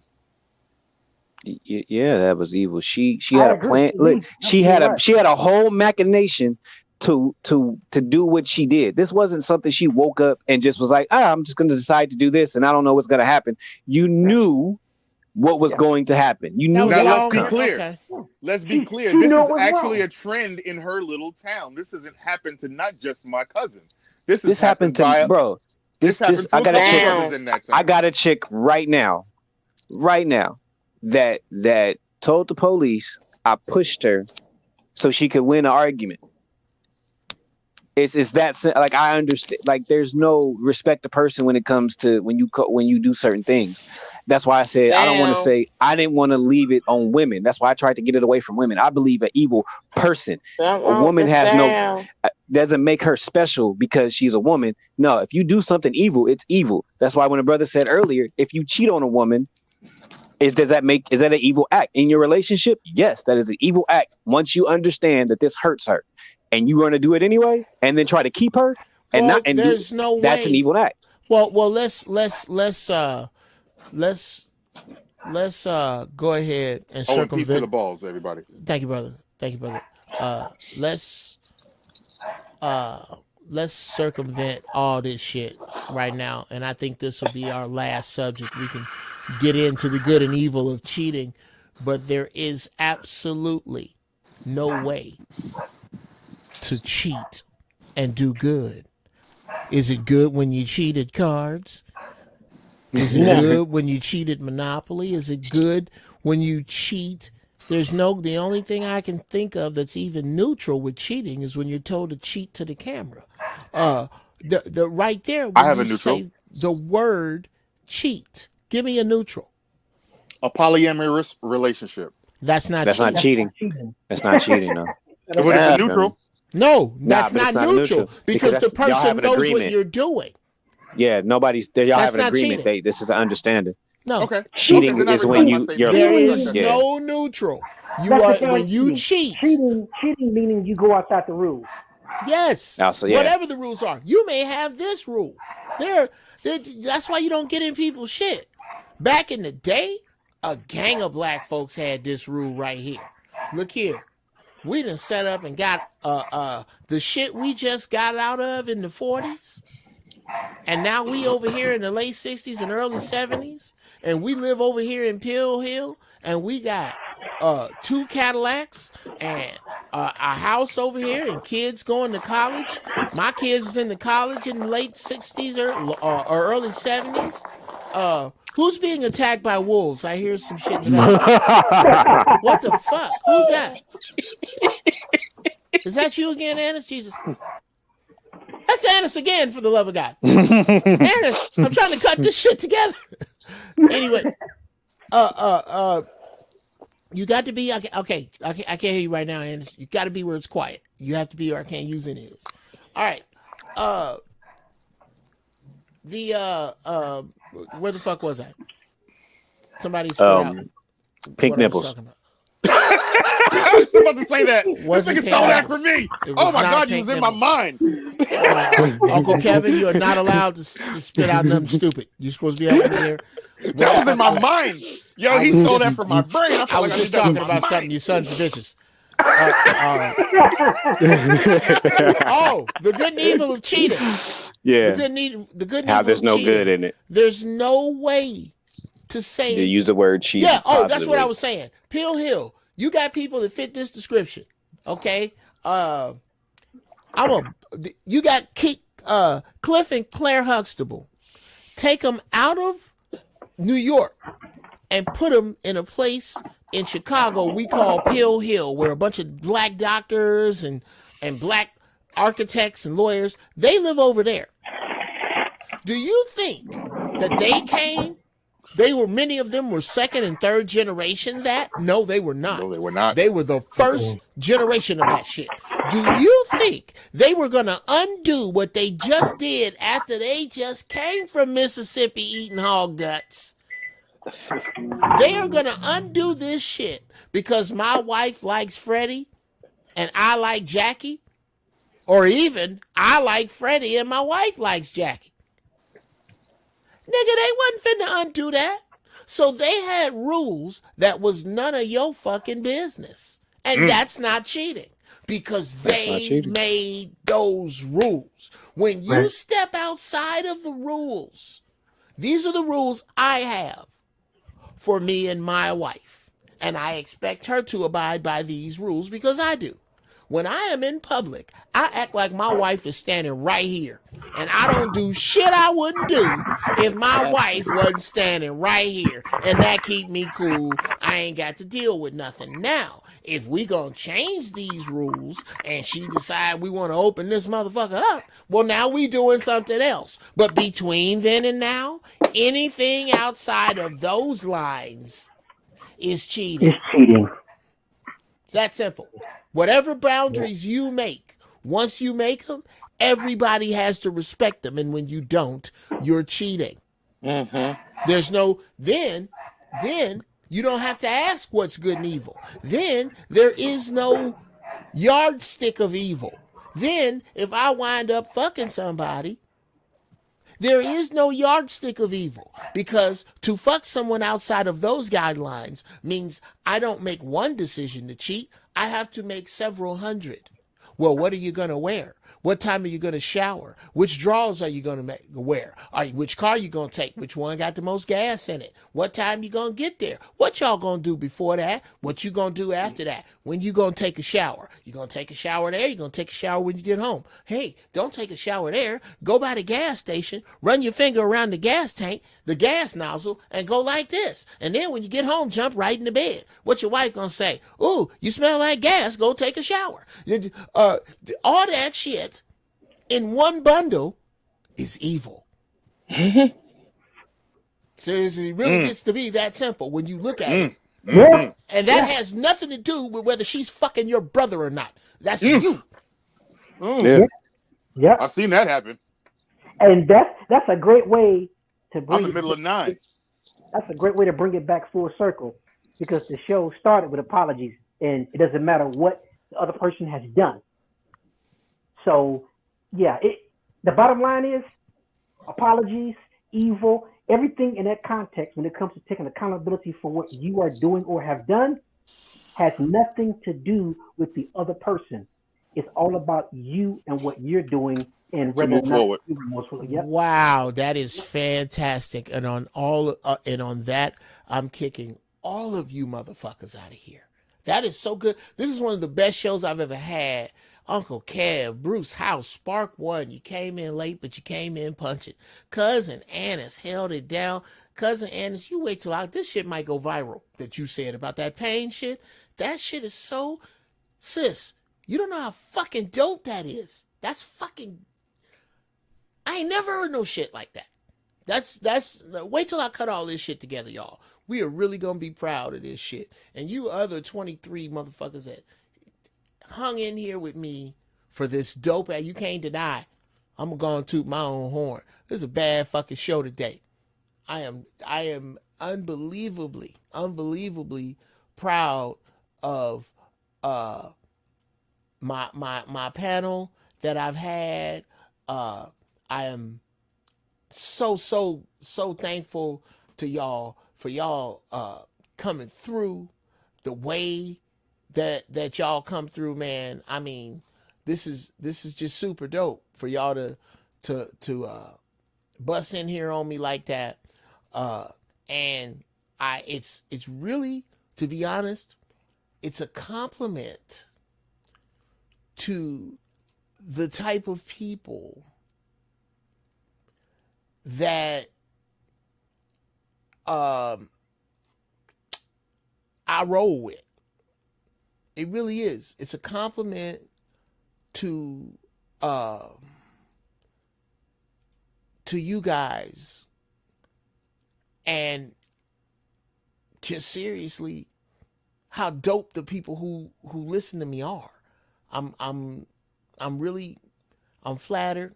I'm impressed. Y'all made this show today. Y'all really did. I can't front. I cannot wait. I am so excited to cut this joint together. I can't wait. I can't wait to cut this together, man. This is gonna be so dope, man. Thank all of y'all for coming in here today. It's all been said. Just check this out when it's cut together. Stay high in thought. Stay high in deed. Guide your ignorance to your wisdom. Pull out of the gravity of the stupid. Sisters, find your peace. Brothers, find your majesty. It's your Uncle Jeff. I'm about